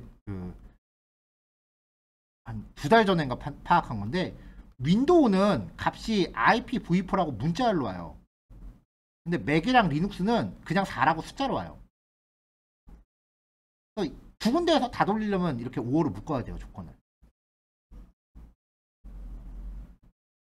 자, 요거랑 그 다음에 주소가 127.0.9.1이 아닌 경우에 그 시스템의 IP 주소를 요 빈 배열에다가 푸시합니다. 그래서 이걸 리턴하면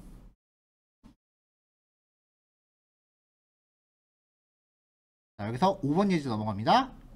utilf 안을 가져오고요. 이 안에 있는 myIP라는 함수 호출하면은 현재 시스템의 IP 주소만 배열로 딱 옵니다. 만약에 노트북 쓰시는 분들은 랜선도 꽂고 와이파이도 연결하고 그런 경우 있거든요. 그럼 IP 주소가 2개, 3개 나올 거예요.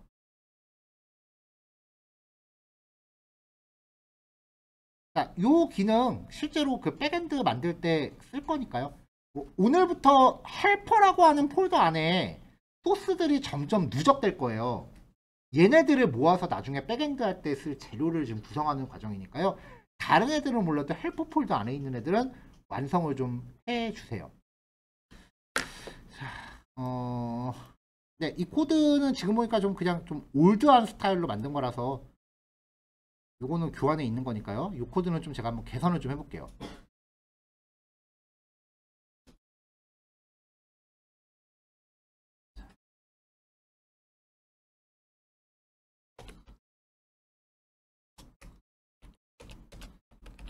자, 콘스트 IP는 item.filter vi 필터 함수 써서 개선을 할 거고요. 필터 함수는 배열의 원소를 갖고 반복을 도는 과정에서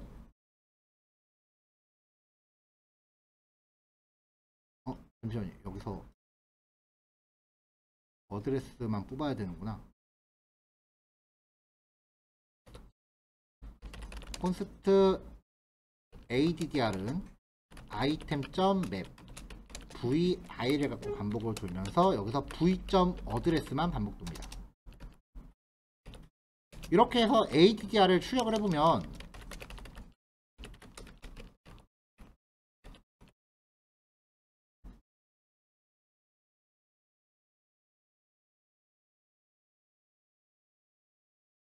이렇게 해도 안되네요. 잠시만요. 이 조건을 무시하니까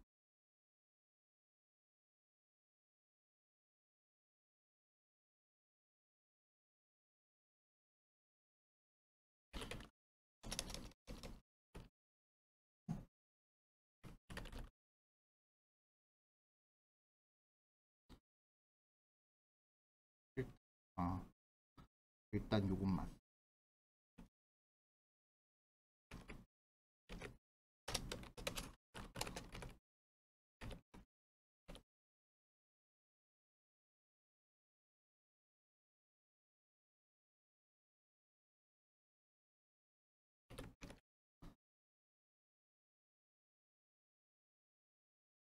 자, 이렇게 해놓고 이제 myIP를 호출해보면 이제 여기서 콘솔로 출력되는 거 얘를 먼저 확인을 해보면요.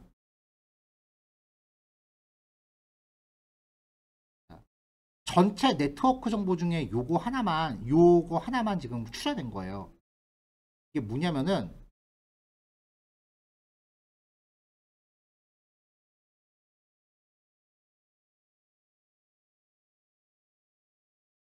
필터 함수는 배열을 가지고 반복을 돌아요. 이게 만약에 A, B, C, D라고 하면은 이 V가 A, B, C, D가 되는 거죠. I는 인덱스 번호 0, 1, 2, 3이 되고요. 이걸 가지고 반복을 계속 돌면서 true를 리턴하는 이 콜백 함수가 true를 리턴하는 위치의 항목을 ADDR에다가 담습니다. 그래서 ADDR은 결과가 배열이 돼요.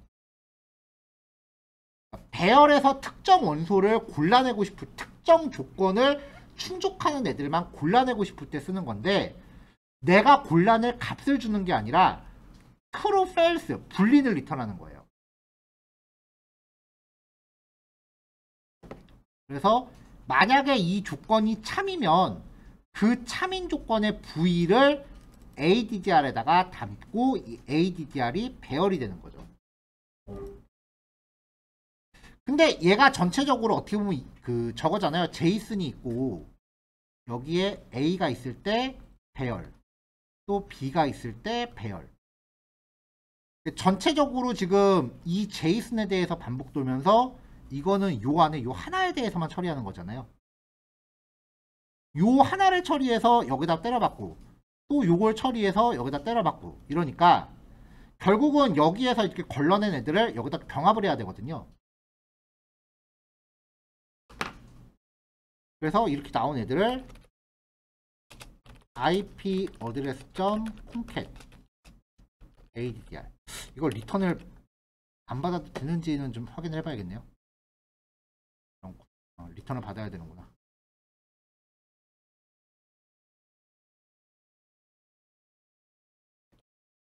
IP 어드레스.는 이렇게 구현하면 아이고 콘스트로 만들었네. 네.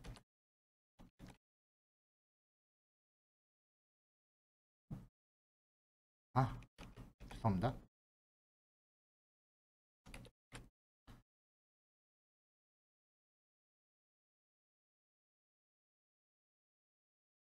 아 맞네요. 맞. 얘가 이제 렛으로 바뀌면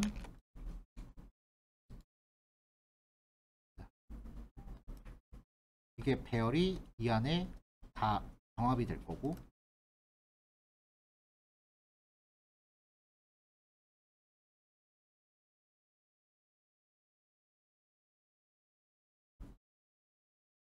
return IP 어드레스.map vi를 놓고 v.address란 원래 맵 함수는 원본 배열을 가공해서 리턴되는 값을 새로운 배열로 만들어줘요. 그러니까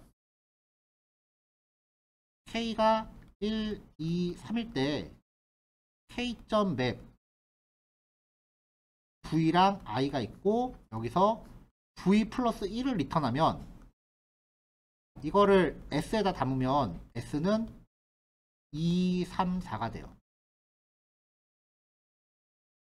각각의 원소를 가지고 여기서 가공을 해서 리턴하면 이게 여기에 새롭게 쌓이는 거예요.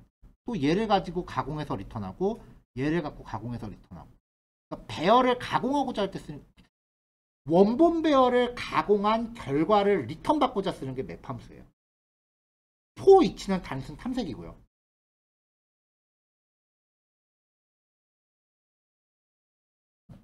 자, 이렇게 하면 제가 의도한 대로 나올 것 같네요.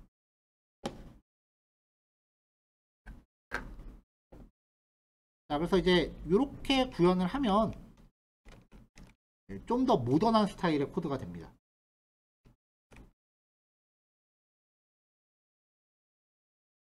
그래서 이 코드는 조건문 똑같고요. 이 코드는 좀 그 최신 기능을 좀 많이 적용한 코드니까 따로 메모나 사진을 찍어 놓으신 다음에 이 코드의 의미도 한번 파악하려고 노력해 보시면 좋을 것 같아요. 배열에 대한 필터 함수, 배열에 대한 콘캣 함수, 배열에 대한 맵 함수 얘네들의 특성 확인하시면 되겠습니다. 다른 거 몰라도 얘는 좀 실습을 해보셨으면 좋겠거든요. 근데 이번 교시 제가 설명을 폭주했네요. 9시 20분에 시작할게요.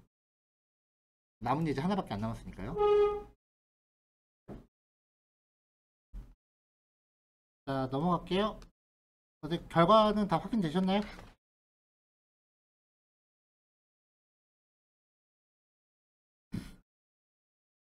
자, 6번 기능은요. 원래였으면 이 URL 클래스를 소개해드리면서 같이 나와야 됐던 기능이에요.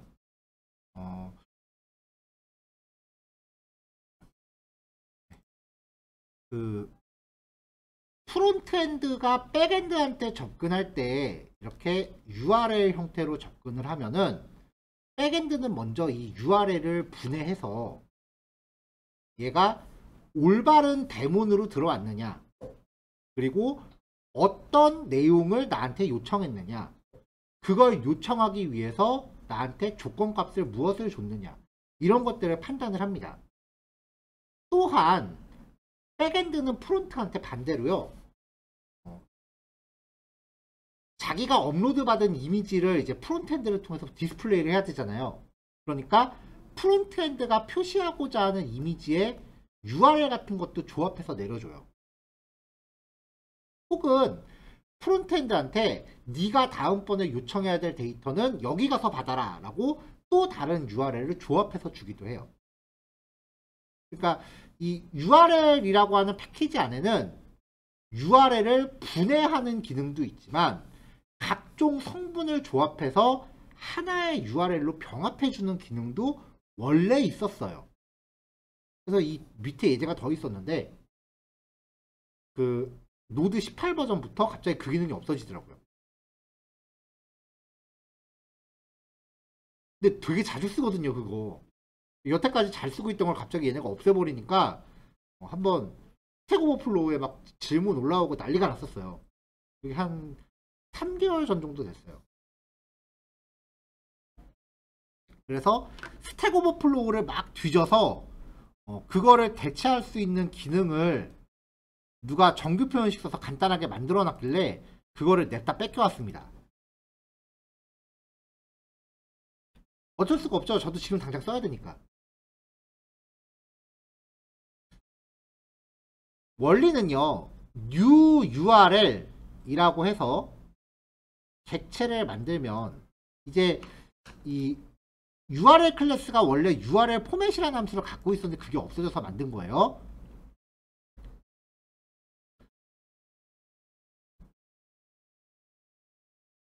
자, URL 어떤 형태의 인터넷 주소건 간에 URL 클래스한테 이렇게 전달하면 이렇게 키와 밸류 형태로 나눠요. 이렇게. 근데 만약에 URL이 아무것도 없는 빈값이라면 뭐 이런 식으로 엉뚱한 주소라면 그래도 이렇게 분해를 하긴 합니다. 구조를 나누긴 해요. 대신에 각종 값들을 빈 문자열이겠죠. 그러면은 대부분의 값들이 비어있는 형태가 되겠죠.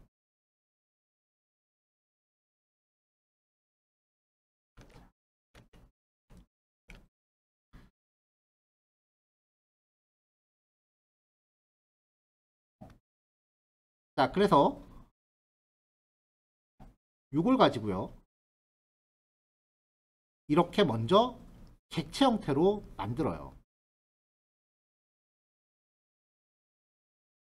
이 JSON 객체를 object.assign 함수한테 전달을 합니다.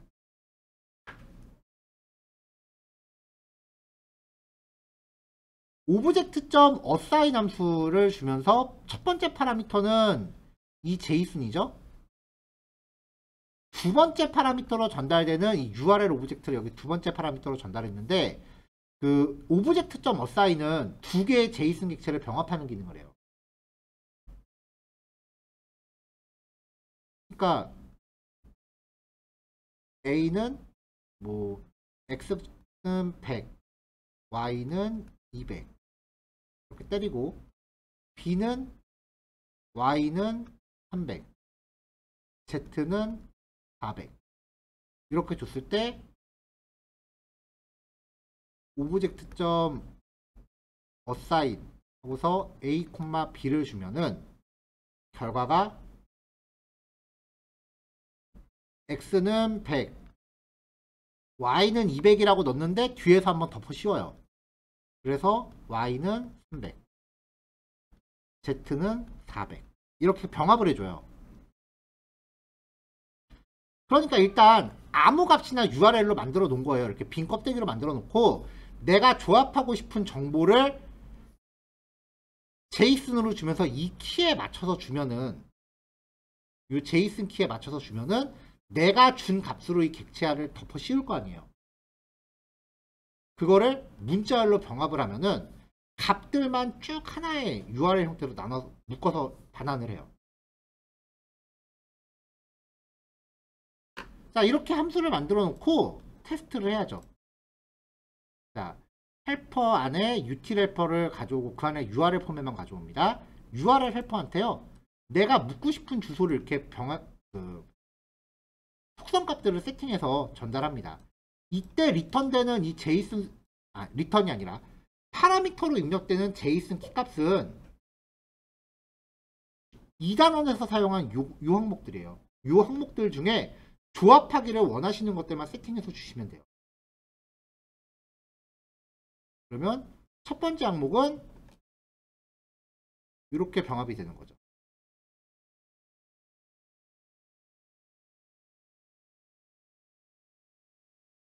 자, 두 번째 항목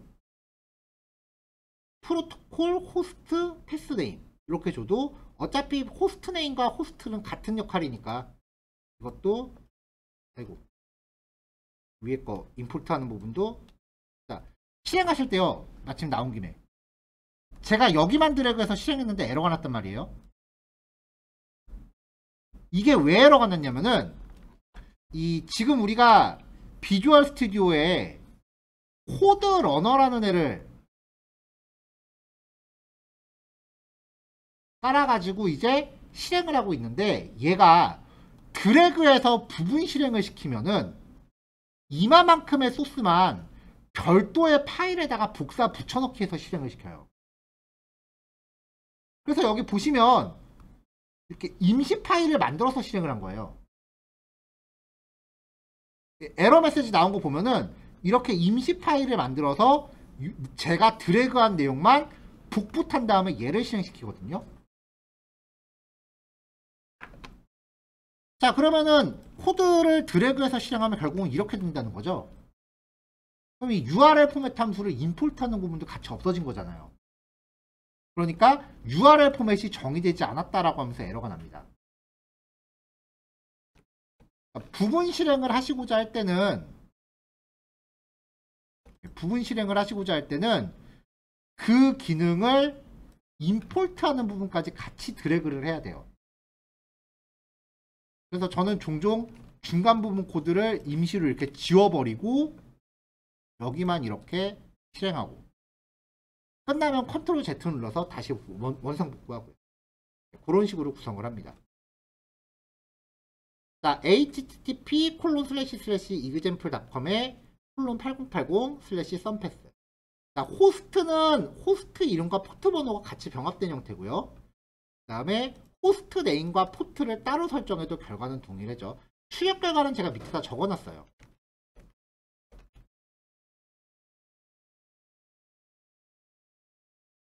호스트 네임과 포트. 자, 그 다음에 요거 https 그 다음에 example.com에 포트는 8080, 패스네임은 /sunpass, 유저네임은 존, 패스워드 abc, 서치는 아이템은 바이트.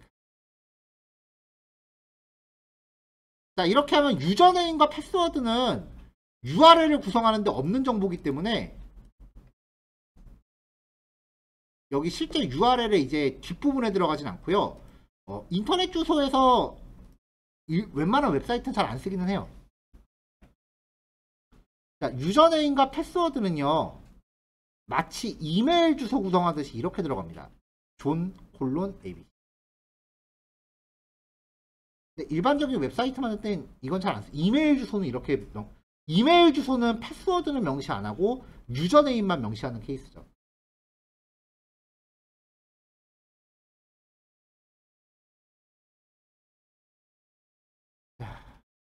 이렇게 오늘 URL에 대한 이야기가 많이 나오는데 통상적으로 잘 안 쓰이는 용어들, 프로토콜, 호스트, 호스트 네임, 포트.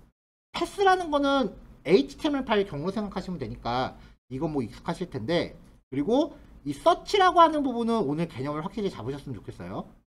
근데 요 세 가지는 아직 그렇게 자주 사용하는 용어가 아니라서 조금 애매모호하실 수도 있어요. 제가 일부러 지금 포트라는 거를 깊게 이야기를 안 하고 있는데 요 세 가지 개념은 아직은 지금 Node.js 자체를 공부하는 거고 우리가 실제로 백엔드를 구성하기 시작할 때 그때 좀 명확하게 말씀을 드릴 거예요.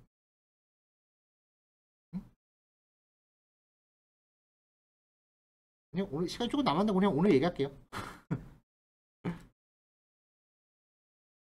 어쨌건 이 URL 포맷이라고 하는 이 기능은요. 저도 최근에 급해서 스택 오버플로우에서 가져온 겁니다.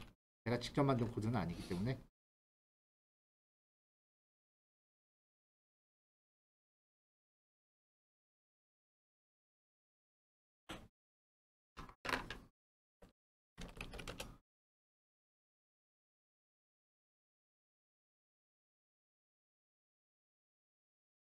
자, 우리가 웹사이트를 개발을 해서 서비스를 할 수 있게끔 이제 매장을 오픈하려면요. 일단 그 매장부터 얻어야죠. 사무실부터 임대해야 되잖아요. 그러니까 장사를 하기 위한 사무실부터 얻어야죠. 마찬가지로 그 웹사이트를 오픈을 하려면은 컴퓨터부터 있어야 돼요.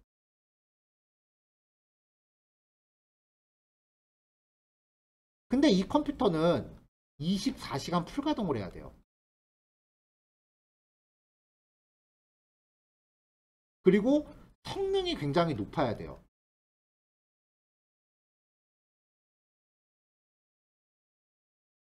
그리고 나서 마지막으로 이걸로 뭐 게임을 하거나 그럴 건 아니기 때문에 그래픽 카드나 그런 거는 없어도 돼요.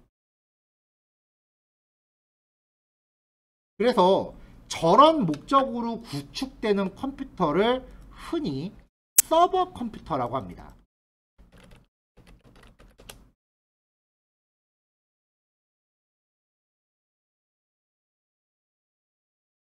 뭐 종류가 여러 개가 있는데요. 가장 일반적인 게 이렇게 생기네요.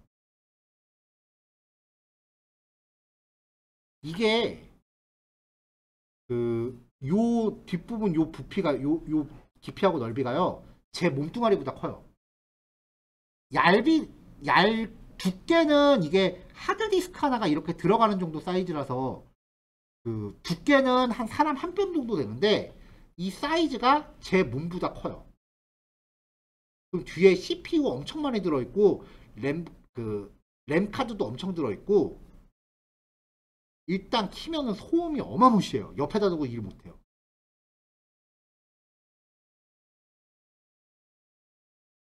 발열도 엄청 심해서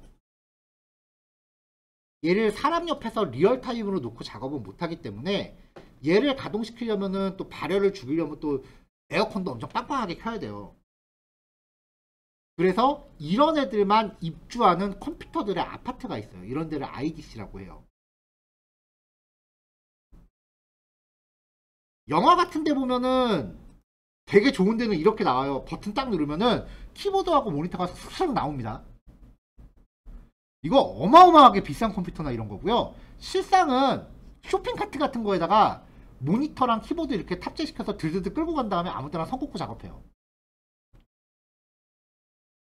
예, 이게 실상이에요.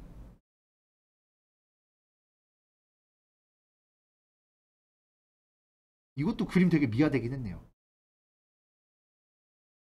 어떤 거냐면요.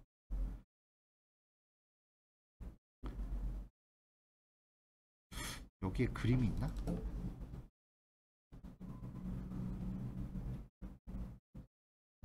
네. 이건 조금 옛날 거긴 한데요. 모니터가 좀 옛날 거긴 한데 이렇게 작업합니다.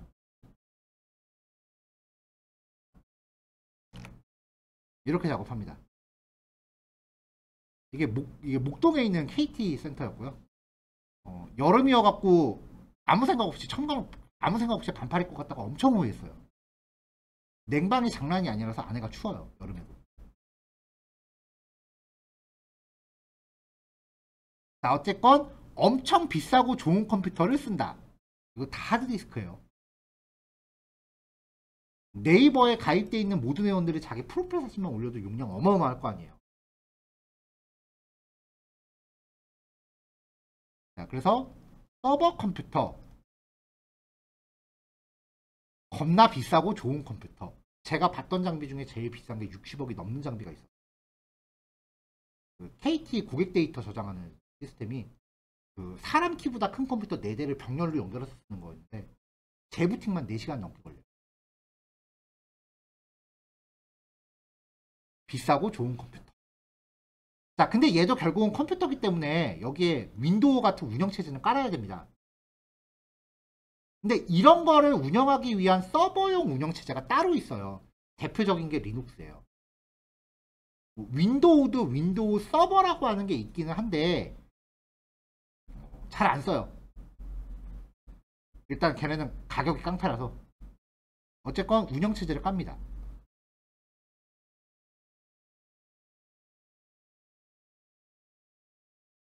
그리고 우리가 만든 노드.js는 백엔드요. 노드 백엔드. 엔드는 이 안에 설치되는 일개 소프트웨어일 뿐입니다. 이 노드로 만든 프로그램 안에요. 폴더를 하나 연결해요. 폴더를 하나 맞물려요. 이 폴더 안에는 각종 HTML, CSS, 자바스크립트 파일 등이 존재합니다. 이미지도 있겠죠.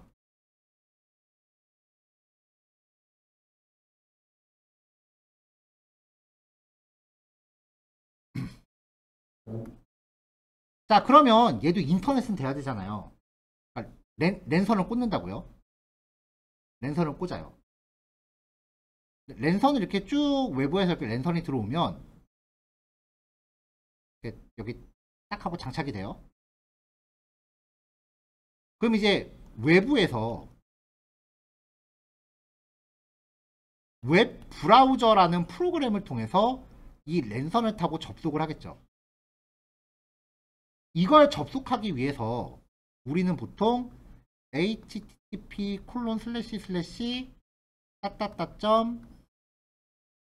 네이버.com 이라고 슬래시 뭐 헬로 밑에 test.html 이런 주소로 들어옵니다. 이렇게 브라우저 입력하고 엔터키 땅 치면 네이버로 바로 가는 게 아니에요. 모든 컴퓨터는 네트워크에 연결되면은 고유한 주소를 부여받습니다. 그게 숫자 4자리로 돼 있는 주소 체계인데요. 이 주소를 IP 어드레스라고 합니다. 그러니까 원래 모든 컴퓨터의 진짜 주소는 이거예요. 그러니까 이 따따따.네이버.com 대신에 네이버 IP 주소를 적으면 접속이 돼요. 근데 일반 사람들한테 이 주소를 입력하라 그러면은 못 알아들을 거 아니에요. 못 외울 거 아니에요. 그러니까 이 주소를 입력하면 먼저 이걸 가지고 우리 컴퓨터는 이거 내 PC예요. 맨 처음에 이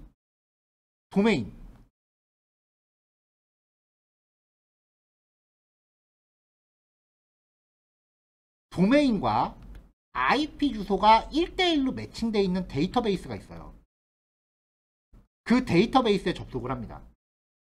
이 데이터베이스를 도메인 네임 서버라고 해서 DNS라고 불러요.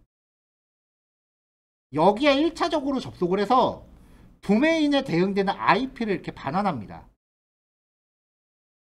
그래서 이 자리를 IP 주소로 치환한 다음에 접속을 하는 거예요. 우리나라 국가 DNS는 KT가 운영하고 있습니다. 그래서 KT DNS가 문제가 생기면 우리나라 전체 인터넷이 다 죽습니다. 기억하시는 분 계실지 모르겠어요. 2003년도인가 4년도에 실제로 그 KT에서 운영하는 DNS가 그때 마이크로소프트 거 MS SQL을 쓰고 있었는데 MS SQL 보안 취약점 때문에 국가 도메인이 뻗은 적이 있어요. 그래서 한 보름 정도인가 우리나라 인터넷이 다 죽은 적이 있어요. 되게 유명해요. 인터넷 대란이라고 검색하시면 나올 거예요. 그게 2001년도인가 2년도인가 아마 그쯤이었던 걸로 기억해요. 대한민국 인터넷이 그냥 다 죽었었어요. 상상 잘 안 되시죠? 그때 막 본격적으로 랜선 깔고 막 PC방 보급되고 그러기 시작할 때였는데 저 그때 이제 좋았죠. 회사 안 가도 되니까. 자, 이렇게 해서 IP를 타고 접근하면은 IP는요 컴퓨터 주소 컴퓨터 주소예요. 그래서 네이버까지 찾아갑니다. 근데 들어가지는 못해요. 왜냐면은 이 컴퓨터 운영체제를 깔면은 운영체제가 이 안으로 진입할 수 있는 관문을 만들어요. 이 관문이 0번부터 약 65,500 몇 가지, 65,500이라고 할게요. 번까지 쭈르륵 있어요. 이 관문을 포트라고 해요. 근데 윈도우는요, 이 관문을 기본적으로 다 잠가요. 그래서 외부에서 들어오지를 못해요. 이렇게 포트 번호를 다 잠궈버리는 소프트웨어를 우리가 방화벽이라고 합니다. 외부에서 접근을 못하는 거예요. 맥은 기본적으로 방화벽을 다 열어버려요. 그래서 사실 맥이 보안에 더 안 좋아요. 근데 맥 쓰는 사람들이 별로 없으니까 해커들이 별로 흥미를 못 느끼는 것 뿐이에요. 자, 접속할 때 이게 인터넷 주소에 특별한 약속이 있는데요. HTTP라는 거는 이 관문 중에 80번을 쓰겠다는 뜻이에요. HTTPS라고 하는 거는 443번을 쓰겠다는 뜻이에요. 이게 사전에 약속이 돼 있어요. 퍼블리싱 하면서 FTP 써보신 분들 계시죠? FTP 주소가 원래 FTP 콜론 슬래시 슬래시하고 주소 이렇게 가거든요. 이거는 21번을 쓰겠다는 뜻이에요. 앞에 붙어있는 이 프로토콜이라는 게 통신 규격을 뜻해요. 거기에 포트 번호가 의미가 내재되어 있습니다. 만약에 이 표준화된 포트 번호 말고 다른 값을 쓸 거면은 뒤에 콜론하고서 명시를 해줘야 돼요. 웹사이트 같은 경우는 불특정 다수가 들어와야 되니까 잘 안 바꿔요, 웹은. 왜냐면 이걸 바꾸면 이용자들이 명시해야 되니까. 근데 개발 중인 시스템은 바꿔요. 아무나 들어오면 안 되니까. 자, 그럼 이 중에 이제 우리가 노드를 만들어서 탑재하잖아요. 그럼 여기에 이 중에 80번 관문하고 노드를 연결하는 거예요. 그리고 여기 잠긴 문을 여는 거죠. 이게 포트 번호입니다. 이 포트 번호는 한 번에 한 개의 프로그램하고밖에 연결이 안 됩니다. 그래서 만약에 다른 프로그램이 또 80번 포트를 쓰겠다라고 하면 충돌나요. 에러나요. 그래서. 노드 백엔드 개발하다가 많이 겪는 에러 중에 하나가요. 얘가 실행 중인지 모르고 또 실행시키려고 하면은 포트가 이미 쓰이고 있다라고 하면서 에러가 나요.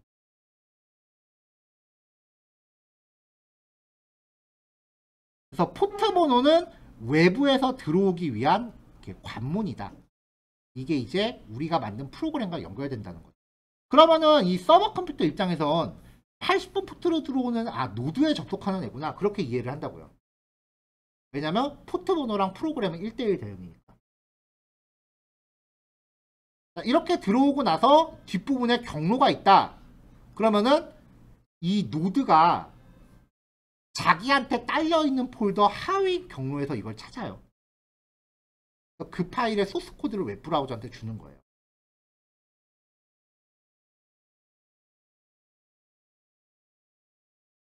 여러분들이 만약에 퍼블리싱 하시면서 FTP로 뭔가 올려본 경험이 있으시다면 FTP라고 하는 게 이제 웹사이트에 소스 올릴 때 쓰는 거잖아요. 얘가 올리는 폴더가 여기에요. 이 폴더의 이름이 흔히 public HTML 혹은 따따따 혹은 그냥 퍼블릭. 사실 세팅하는 사람 마음이긴 해요. 폴더 이름은. 통상적으로 이 세 개를 많이 써요.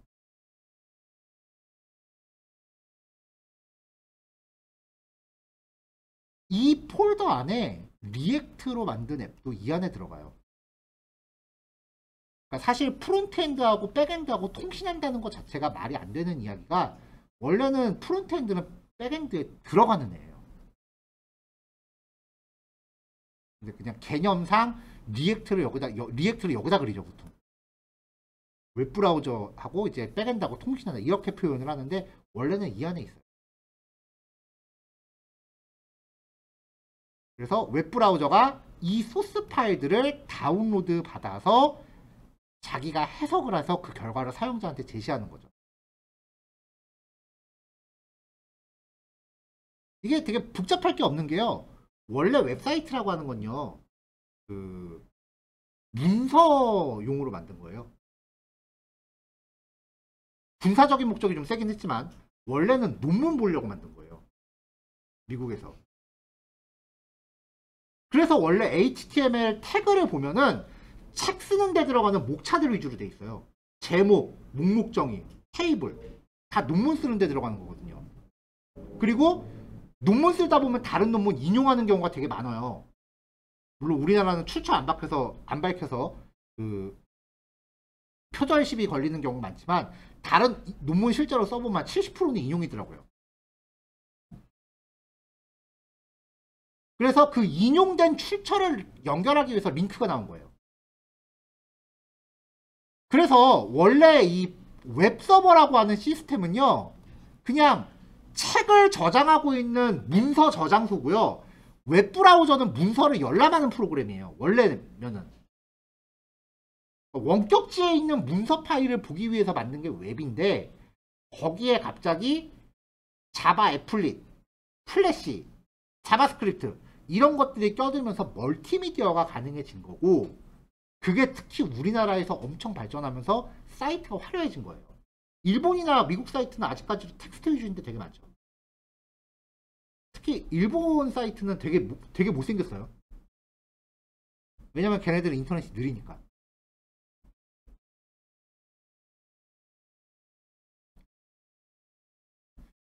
자, 오늘은 뭐 네트워크에 들어가는 이 주소 위주로 말씀을 드렸는데 요걸 이제 어떤 관점에서 바라보느냐에 따라서 설명이 조금 이제 다른 관점으로 들어갈 때가 몇 번 있어요. 그런 것들은 이제 또 그때그때 말씀을 드릴게요. 이렇게 제가 그림 그려서 나오는 요 얘기가요. 원래대로면은 그 웹 프로그램 과목에서 설명하는 게 아니라 운영체제 개론에서 운영체제라는 과목에서 설명이 나와요. 그러니까 지금 제가 컴퓨터가 있고 거기에 운영체제가 있고 거기에 그 백엔드가 들어간다고 말씀드렸잖아요. 그래서 이게 원래 커리큘럼이면 컴퓨터 개론, 운영체제론, 그 다음에 웹 프로그래밍이에요. 그 사이에 프로그래밍 언어론이 따로 있고 정상적인 커리큘럼은 이렇게 돼야 되는데 학원에서 일하다 보니까 이 커리큘럼을 보통 퍼블리싱, 프론트 개발, 그 다음에 백엔드 이렇게 다른 루트를 통해서 올라오시더라고요.